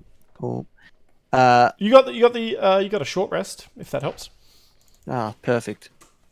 I'll take that. That gives me my inspiration back. Perfect. Okay. Is that you up on that slab? Yeah. The captain's gonna wake up very groggily. Be very confused as to why he's somewhere else. Sort of look around and just sort of take in what's happening right now. And just stay where he is for the moment. Okay. That's it.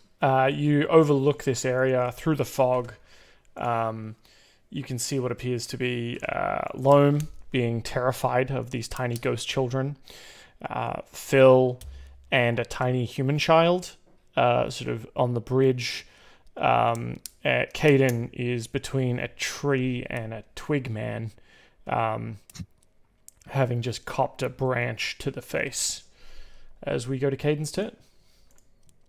Kind of bloody nightmare. Caden is going to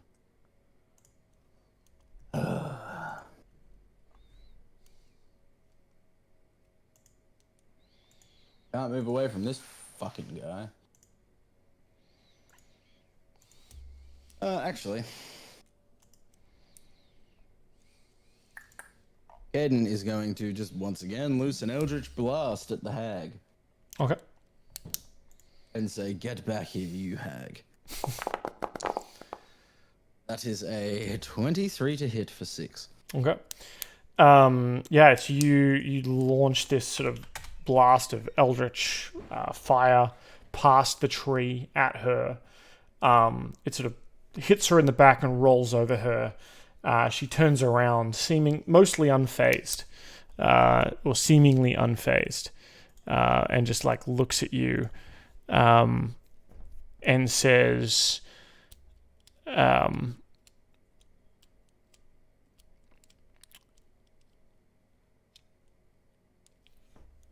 "You're not even worth it yet."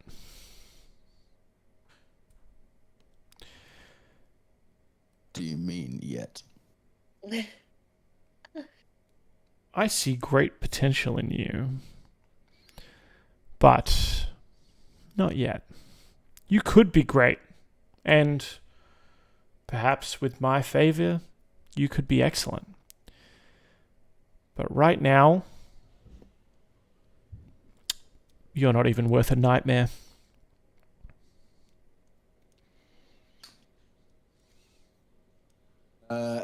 At the sound of this, Caden just looks visibly annoyed. Prove yourself, and maybe we'll speak again.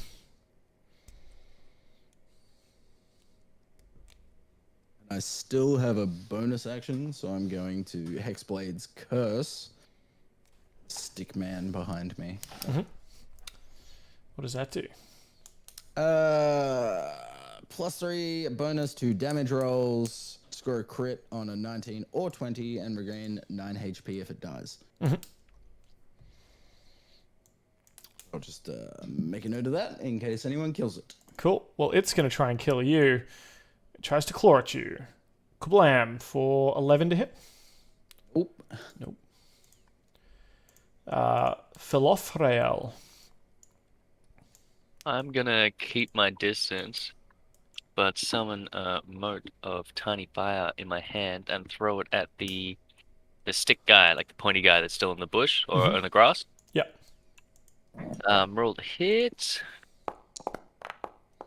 Come on, 13 to hit. 13 will hit.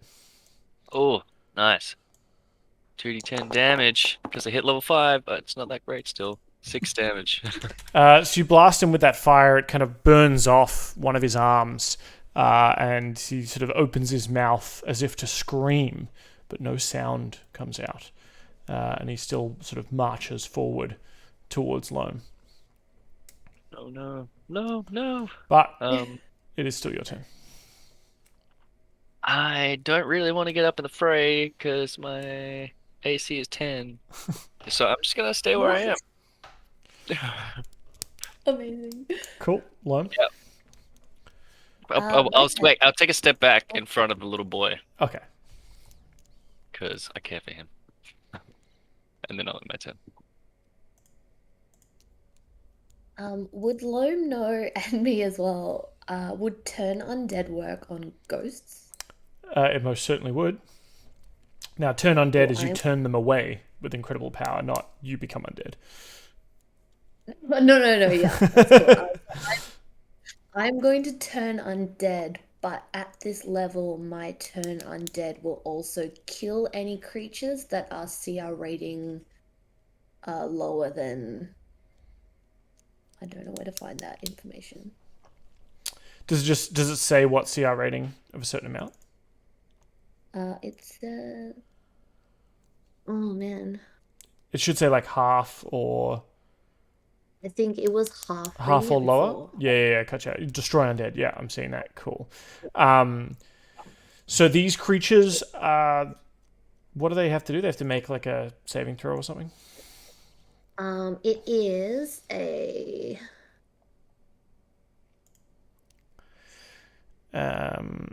Each undead creature that see or hear you within 30 feet of you must make a wisdom saving throw. Okay. Cool. Yeah. So both these these ghosts that appear to be kind of one, so that whilst they're sort of flitting around you and creeping you out, you raise your holy symbol. What does your holy symbol look like? And where is it? My holy symbol is a necklace around my neck. It's a reliquary with a shard of bone, and it's like gold and ornate, but it's like a glass tube, so you can see the bone through the middle. And the bone is like in a crescent shape? Yeah, so she just kind of like, I guess, like pushes it forward, so it's like light or glow, or so yeah, it's very visible. So they're going to spend their entire turn moving as far away from you as they can. And they can't willingly move closer to you. Well, I can't move willingly closer to them either. So, yeah. That's Should you just have an opportunity for them leaving her attack range? She will. Yes, she will on their On one of them? Yeah. Yeah, on its turn. But did you want to move or do anything else in the meantime, Loam? I'm not sure which direction they're moving to, so which means I can't move because I can't move forward. I could only move back towards Phil. Oh yeah, they're probably going to move towards like Caden in that direct because they're kind of in that line to you. They're going to leave the most expeditious way from you. I'm just gonna like up there so that they're moving away from me. Okay. That's yeah. All good. Bye, Caden. The grasping root is going to reach out at you again, Caden. This time for a 13 to hit. Not hit. Not hit. Okay. So because it can't hit you, the branch is going to swing back.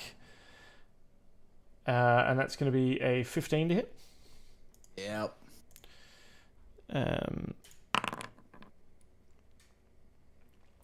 That is 18 points of damage. God. Caden's starting to look a little bit weathered.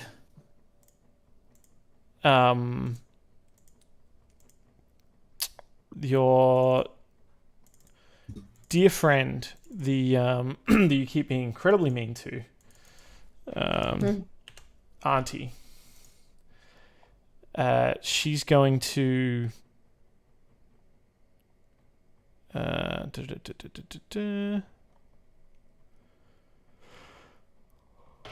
What'd she got?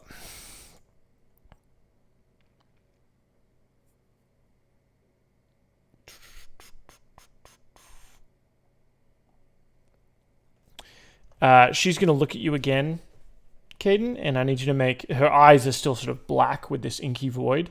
I need you to make another wisdom saving throw for me, please. That's a 5. Yeah. So you look deep into those eyes, and... I mean, you've been around the traps. You've been around for a while. You see in her eyes an age that swallows yours up like an ocean. You're like this blob of ink in this ocean, spread thin, overwhelmed. There's sort of an instant vertigo that comes over you, and you are now frightened of her. On each of your turns, you must take the dash action to move away from her by the safest and shortest available route, unless there's nowhere to move, until you're at least 60 feet away.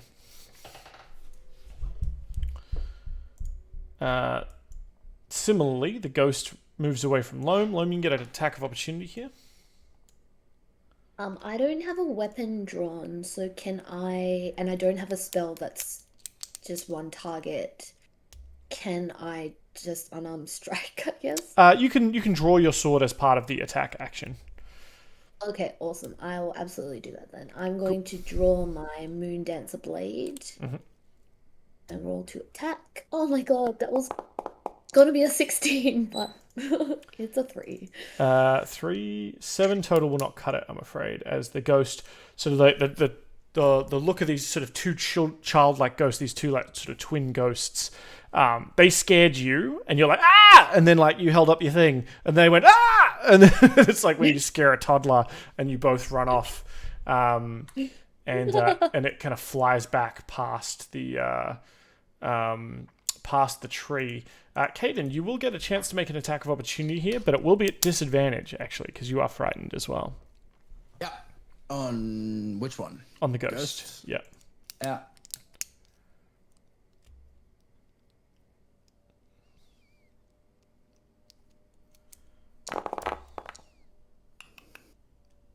$16 to hit for 8 damage. 16 will certainly hit, and it's a magical weapon. Yep. Cool. Alrighty. Remove that one. Just check the one ghost. Cool. Alright. That's the ghost's turn. Oh, wait, what? I removed the wrong ghost from the initiative order. My bad. Where is it? Cool. The needler that you flamed with the firebolt, Phil, starts walking towards you and sort of raises its arm to fire needles at the child. You're kind of standing in front of the child, though, so all these needles come flying at you. Okay. That's going to be a 18 to hit That definitely hits. for 8 damage. 8 damage. Ouch. Okay. Captain. All right, Captain. Thoroughly confused. He's gonna, still he thinks he's in a dream. Going to. No, I don't want that one, please. He's gonna walk down off the thing, so he's gonna use his movement to get to there. Which apparently makes me lose sight of everything. Yeah, the walls might be a bit weird there. Yeah. Let's see. Okay, hold on. It's fine. Cool. I think it Yeah.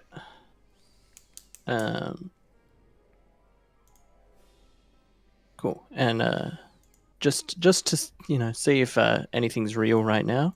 That needle blight plant looking thing. Yep. Gonna cast vicious mockery at it. Okay.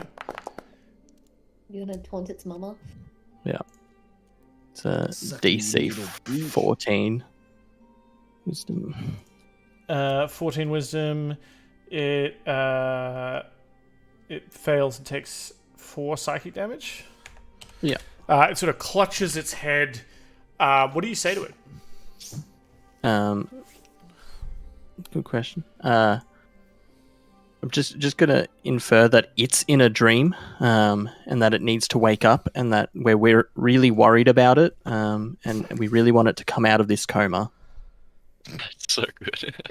It sort of clutches its head and kind of with one of its arms because the other one was blown off, and it sort of like lets out its silent scream and falls to the ground, and you see it kind of roll off the edge of the of the crevasse into the pit. It's awake. And then Captain's just gonna pinch himself to make sure that he's not sleeping. And he'll be very You feel it. thoroughly upset that he's not asleep right now. The look of upset on his face, and that'll do me. Cool. Yep. Phil? That guy died? Yep. Okay. I will try and cast another firebolt at the ghost child that is running away Okay. closest to Caden. Yeah, it's gone just past Caden, but yep, that's fine. Okay. That's a 20 to hit. 20 will hit. Come on. For 12 damage, not bad. Those firebolts are finally turning into firebolts. Yeah, fine. So the firebolt lances out, actually flies past, the tree branches and hits the small ghost child, who kind of squeals, as if it's been slapped, and doesn't seem to like that. Anything else? I have lost vision because the stairs are there, so I think I need to move up so I can get Yeah, vision again. it's kind of above you then now. Yeah, so I will. That's 30 feet. I'll move. Yeah, to there. Boop. And I'll end my turn there. Cool. Loam. I'm still frightened, right? Yeah, let me just double check this.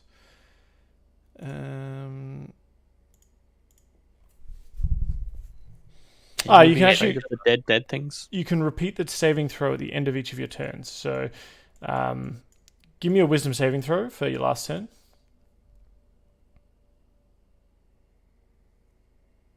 14. 14 is enough. You are no longer afraid. Okay, cool. I am wait. also going to move up. Sorry, did I skip Caden's turn? I totally skipped Caden's turn. Sorry, Dill. Oh, yeah, good. yeah. You are currently frightened of the big bad hag. 60 feet from her. So I will run to, like, pretty much behind Loam. Yeah.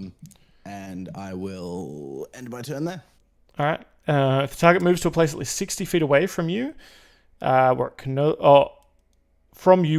longer see you, the spell ends. But yeah, you have to spend your entire turn. You have to spend your entire turn running away, essentially. Either way. Yeah. Yep. So I have to go. Well, I have to dash then. So I have to go from. Yeah, must take the dash action and move away from you by the safest and shortest available route. Yeah. Okay. Basically back to there. Cool. Yep. Loam, you see Caden just barrel past you down the here. stairs and beyond. I'm going to run that way instead. And I take an attack of opportunity. A hellish rebuke. What would you like to do for your actual turn, Loam? For my actual turn, is that your actual health? Yeah. On the health? Fuck, Yeah, alright. Caden, as he's running past, I'm in a lot of pain. Yeah. Yeah, but you're kind of like safe over there, so. That tree's been making Caden its bitch. Yeah, and this fucking tree, dude. I'm about to commit deforestation acts against this fucking thing. Yeah, Loam's really torn. I at least. Oh wait, did that thing behind me die? Sorry. Yeah. This thing here. All right, cool. So I gained 9 HP anyway. Oh, that's nice.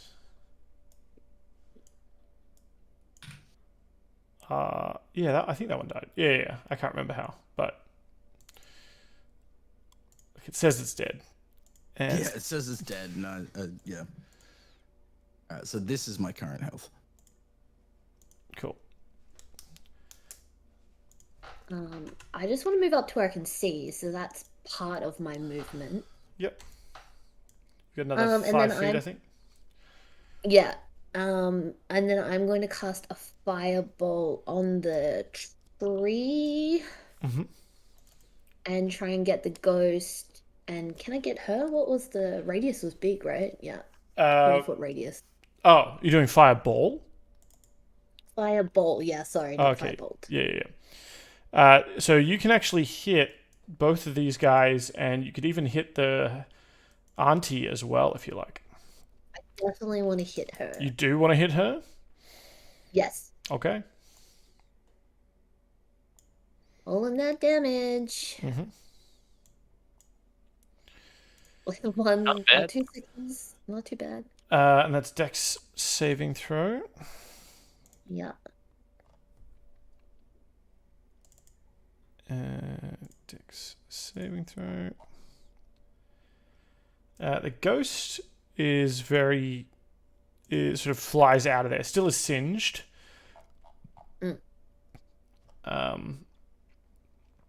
Auntie is also dodges out of the way. So she's going to take fewer, if you will. The tree, though, is definitely not dexterous. And, oops. And takes a huge amount of that fireball just directly right in the branches. Parts of it go up in flame. And there's sort of like a screeching and crackling of wood. Sort of the hissing sound or the screeching sound, you're not sure is this creature trying to scream, or whether it's the sound of air superheating within its body and like being flung out through small cracks and whistling as it comes out. Anything else, Lone? The end of my turn. Okay.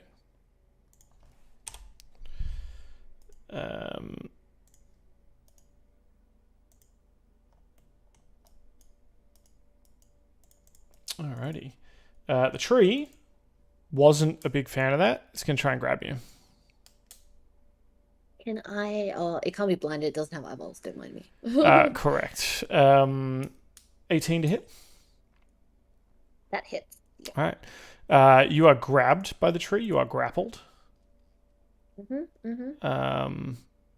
Grappled. That's so cool. And it starts pulling you towards it. It's more kind of opening up. Eat me. Yeah.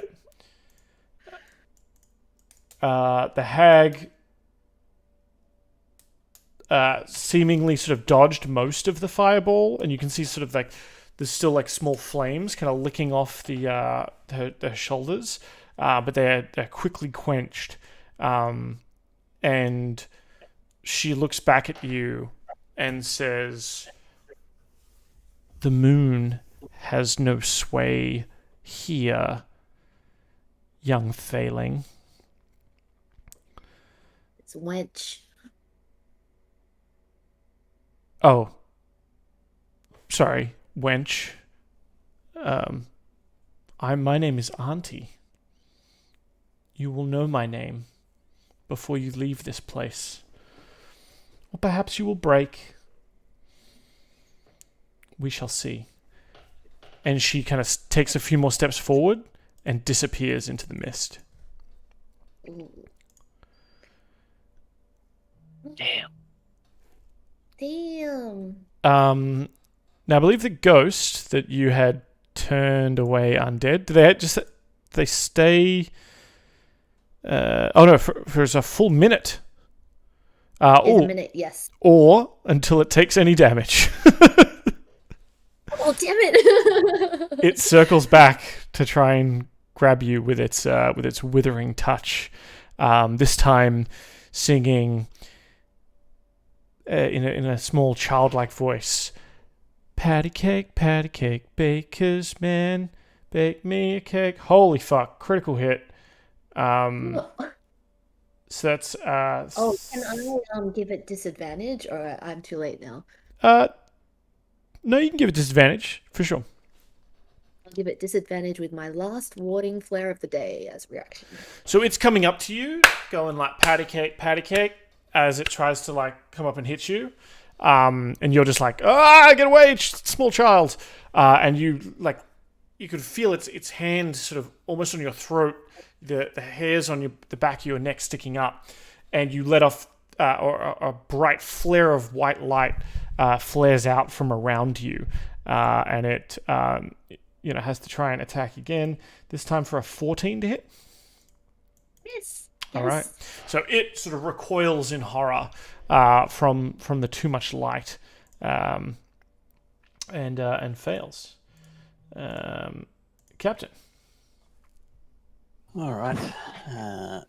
Captain's gonna continue his jaunt down the stairs.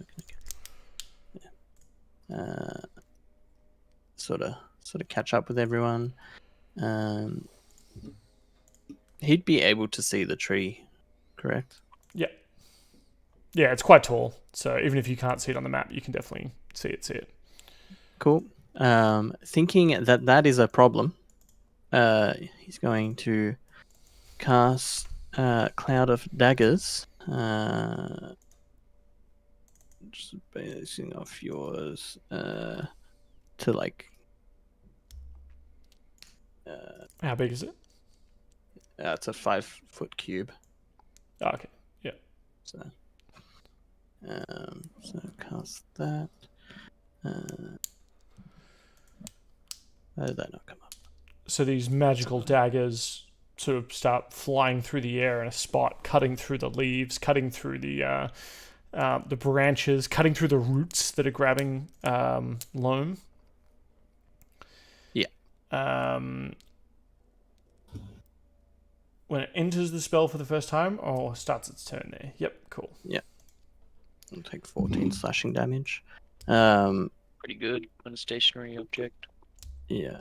And then he'll end his turn there, telling the tree to unhand the lovely knife-eared woman. Caden, All right. you are no longer afraid. You somehow, when she looked at you, you felt like a child again. And that you were about to be scolded and slapped by, a parent. Something, you don't know what came over you, but it caused you to run. But then as soon as, you're not directly looking at her again, you're able to kind of shake off that feeling. There's still the underlying like, oh, geez, she has some power for sure. You don't feel that terror gripping you right now. One quick question. So Eldritch Blast, spell creates more than one beam if you reach higher levels, 2 beams at 5th level, 3 beams at 11th. Is that spell level or your level? Because, okay, cool. So I've been casting 1 beam for no reason when I could have been casting 2. Anyway, I'm going to move 30 feet back to the foot of the stairs. Yep. And I can see the tree. Sure. Yeah. Obviously. You can see loam in its grasp. Throw an Eldritch Blast at that bad boy. Mm-hmm. So you roll For a 20 to hit. 20 will hit. Yeah, for 12 damage. And then my second blast, I think it's that one if I roll. You just do it again. That's a hit DC. No, because that's the same cast. That was a hit DC. It's just double damage. So it's that one. No, it's From the 2 second separate blast of beams. 8. From the same cast, though, isn't it? No. Eldritch Blast? No. I'm casting it technically once, and it's 2 beams at once.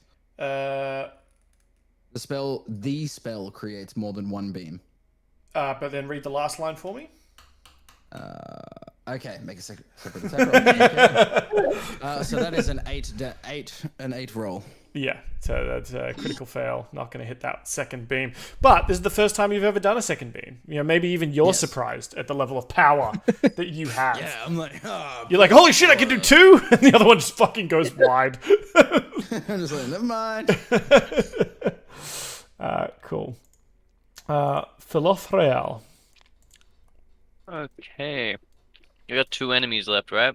That's right, there's a ghost that is attempting to lay hands on loam, and a tree that has laid root on loam. I think I will.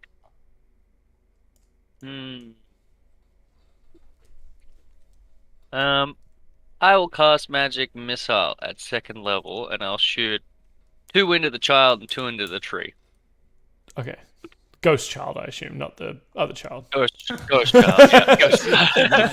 Been protecting this guy the entire time, but so that's 5 times 2 on the You just gotta roll each magic missile. Oh, okay, cool. So then I'll roll another 3. Yep. D4. Okay. So did you say 2 are going into the child? The ghost child? 2 into the child. Yeah. So the first 2 we'll put in the child. 5, 6, 7, 8. One more. 8 force damage, and then 9 into the tree. 5, 6, 7, 8, 9. Cool. The ghost child is not looking good. The tree is, well, it has no blood, but it's looking bloody. And that'll end my turn. Okay. Yep. Out of 2 spell slots. Loam, you're currently grappled by the tree. Can I attack or? You can. Yeah, your speed is 0. Yeah.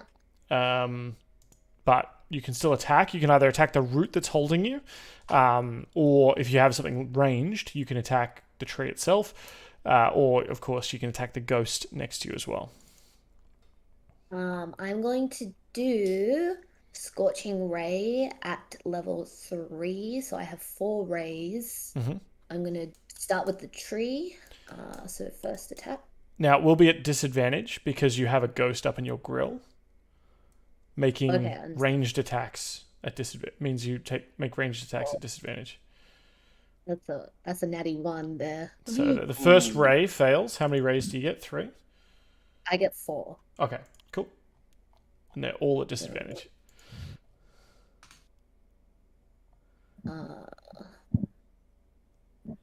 21 will hit. Which one was that for? That's for the tree still. I'm still going for the tree. Okay, yep, roll me damage for that first one. 8. Cool. Alright, it does not like that for sure. So that's 2 of your rays. How's it looking? Still not great, but you think you can absorb a couple more of those. Alright, I might go for the ghosty child. Yeah. But also disadvantage. Mm-hmm. Not too bad. 18. 18 will hit, yep. I think if you're rolling from D&D Beyond, right? Yeah. I think if you hold control, it should show up like a little minus when you go to roll. Control will give you disadvantage, and shift will give you advantage. Yeah. Okay, dope. Thank you. So you got one more Scorching Yeah. Ray, I think. Well, is the ghost still up? Yes. Okay, then I will continue to go for that ghost. There you go. Oh, look at that. Oh, double 19. Hey, Huge. dope. Oh, pretty good. 8. How do you want to do this?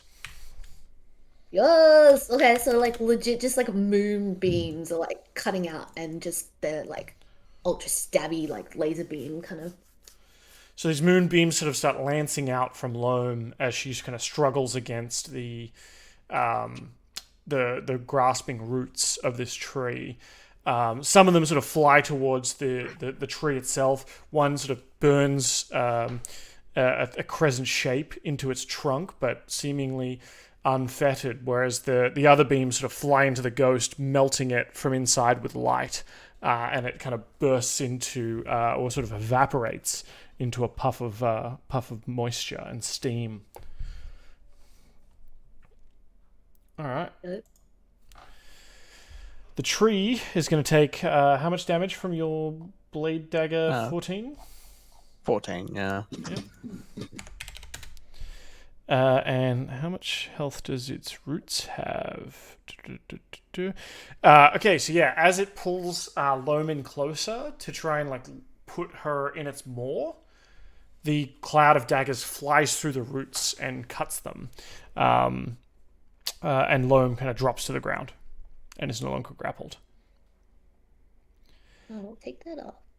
However, the creature will reach out with a branch and attempt to hit you, Loam. Okie dokie. It's a 15 to hit. Oh, just my AC, damn. That's 17 bludgeoning damage. Oh. And with its second attack, Missed. 21 to hit. Oh. For a further 12 bludgeoning damage. Loam is unconscious. Oh no. Alright, Loam sort of falls to the ground, having fallen out of the grasping roots, but is sort of knocked back to the stairs and sort of beaten and bashed, and lies prone on the stairs. Captain. All right. Cool. Captain being relatively concerned about what's going on right now, is let me just check something. Yeah, cool. Gonna walk up just a little bit further.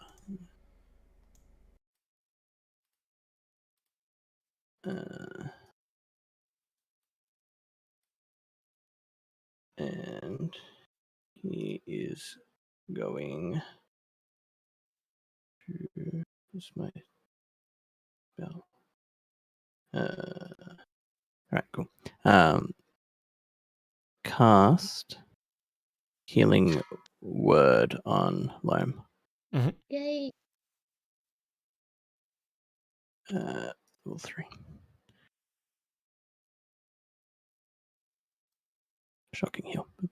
Heals for 8 damage. 8. Thank you. Keeping her alive. Someone's got to do it. I gotta be helpful every now and then. It wasn't gonna be Yes. me. Other than stealing houses. You don't know about that yet, all right? Yeah. I know about that. Caden doesn't. Yeah. Cool. And So that's your bonus action Yep. spell. Any action that can't be a spell because you've just used one, but Yep. any attack or what else you got? Luckily, last time we picked up this crossbow. Gonna whip that bad boy out, and fire a bolt off at the tree. Mhm. It's a 17 to hit for 5. Yep, that'll hit. Cool. And that's it. A crossbow quarrel flies out, just thunk into the bark of the tree. Yeah. But That's not you what I meant to took roll. out some bark from it. That's fine. Caden. Caden, once again, is just gonna send Eldritch Blasts. Mm-hmm. First one's an 11. Second one is a 25. The 11 won't hit, but the 25 certainly will for 5 5. force damage. Yep. Chipping away and at chunks Caden- of this, stripping bark from its flesh. I will also walk up the steps, just a few steps up to just behind and off to the side of the house stealing captain. All right. Phil. Okay. Wanting to kill this tree, I'm gonna try and cast Magic Missile at 3rd level. That guaranteed damage. Mm-hmm. So I'm just gonna roll 5d4, make it easier. Yep. So it's 5d4 plus 5, I think. Yeah, Right. 5d4 plus 5. Yep. I didn't do the plus 5, but That's fine. did that not roll in? No, but if it rolled in... Just rolled in D&D Beyond. Yeah. just tell us I the got number. 12 plus 5, so 17. 17 total. All right. These bolts of light fly out from your gloved hands and sort of crack into the tree. You don't think it could stand another one of those. It's sort of on its last legs. Cool. Someone finish this. Oh, if it gets to my next turn, its next turn, it should just die from the cloud of daggers. Yeah. Potentially true. I don't know. Loam, you find yourself on the ground though. These daggers floating around it, ready for the kill. But you are you're faster to act. Yes. So did you say I'm prone? Yeah. Okay. But you can stand up as half your speed and certainly move closer. So it's not gonna get an attack on me if I stand up? No, not for standing up. Okay, cool. If I move closer, am I gonna get pummeled by the daggers? No, you're able to sort of situate yourself Daggers are kind of centered on the tree. The tree's quite large. Okay, cool. I'm going to move up then, and I'm going to take 2 attacks with my 2 swords. Mm-hmm. So first with my Moon Dancer Blade, that is a natty 19. Hells yeah. Okay. Roll the damage for me. That is slashing. Oh heck yeah, 10 slashing damage. This tree sort of yowls back in pain and fear, but is still barely functioning. Oh, You think a And feather I'm could going knock it over? I'm going to take my second attack with my other sword, my other blade. Mm-hmm. Natty 17, 21. 21 will hit. How do you want to do this? Oh, heck yeah. So she's legit just like, she's full acrobatics, like slicing, dancing. The blades are making this like siren song, and you can see the glinting of the light of the sword, the silvery swords, and she's just like hacking and slashing. And you sort of cut away at the branches as they sort of try and pummel you again. And the tree kind of falls back, creaking, its roots letting go of the rough stone terrain as it falls back down to the ground, lying on its side. And for good measure, the cloud of daggers circling around it, the spell, sort of slice up more pieces of it until it's all that's left is firewood. And you have solved my tree puzzle. Fuck you, trees. You got earth, you got fire, you got water, and you got trees. The 4 elements. Tree, my favorite element. Arc from Go Planet. Amazing. And I think that's probably where we'll leave it there for this evening. Nice work, guys. Ooh, that was Boss fun. kill. Mini boss kill. We still gotta kill the Nazi. Giant tree kill. Yeah. I feel like Ice Lisa's excuse for not putting Caden's name down is he's not going to remember his last name. Just be like, what can you do? It's good that you've He's gonna cop a very swift. The next time he sits in a chair, there's gonna happen to be an Eldritch Blast beam coming from either side. One lightly tapping him on the side of the head, and the other one hitting the tree. So he just does like a full flip in the air. That's all right. It's just insurance to ensure that he gets his ship.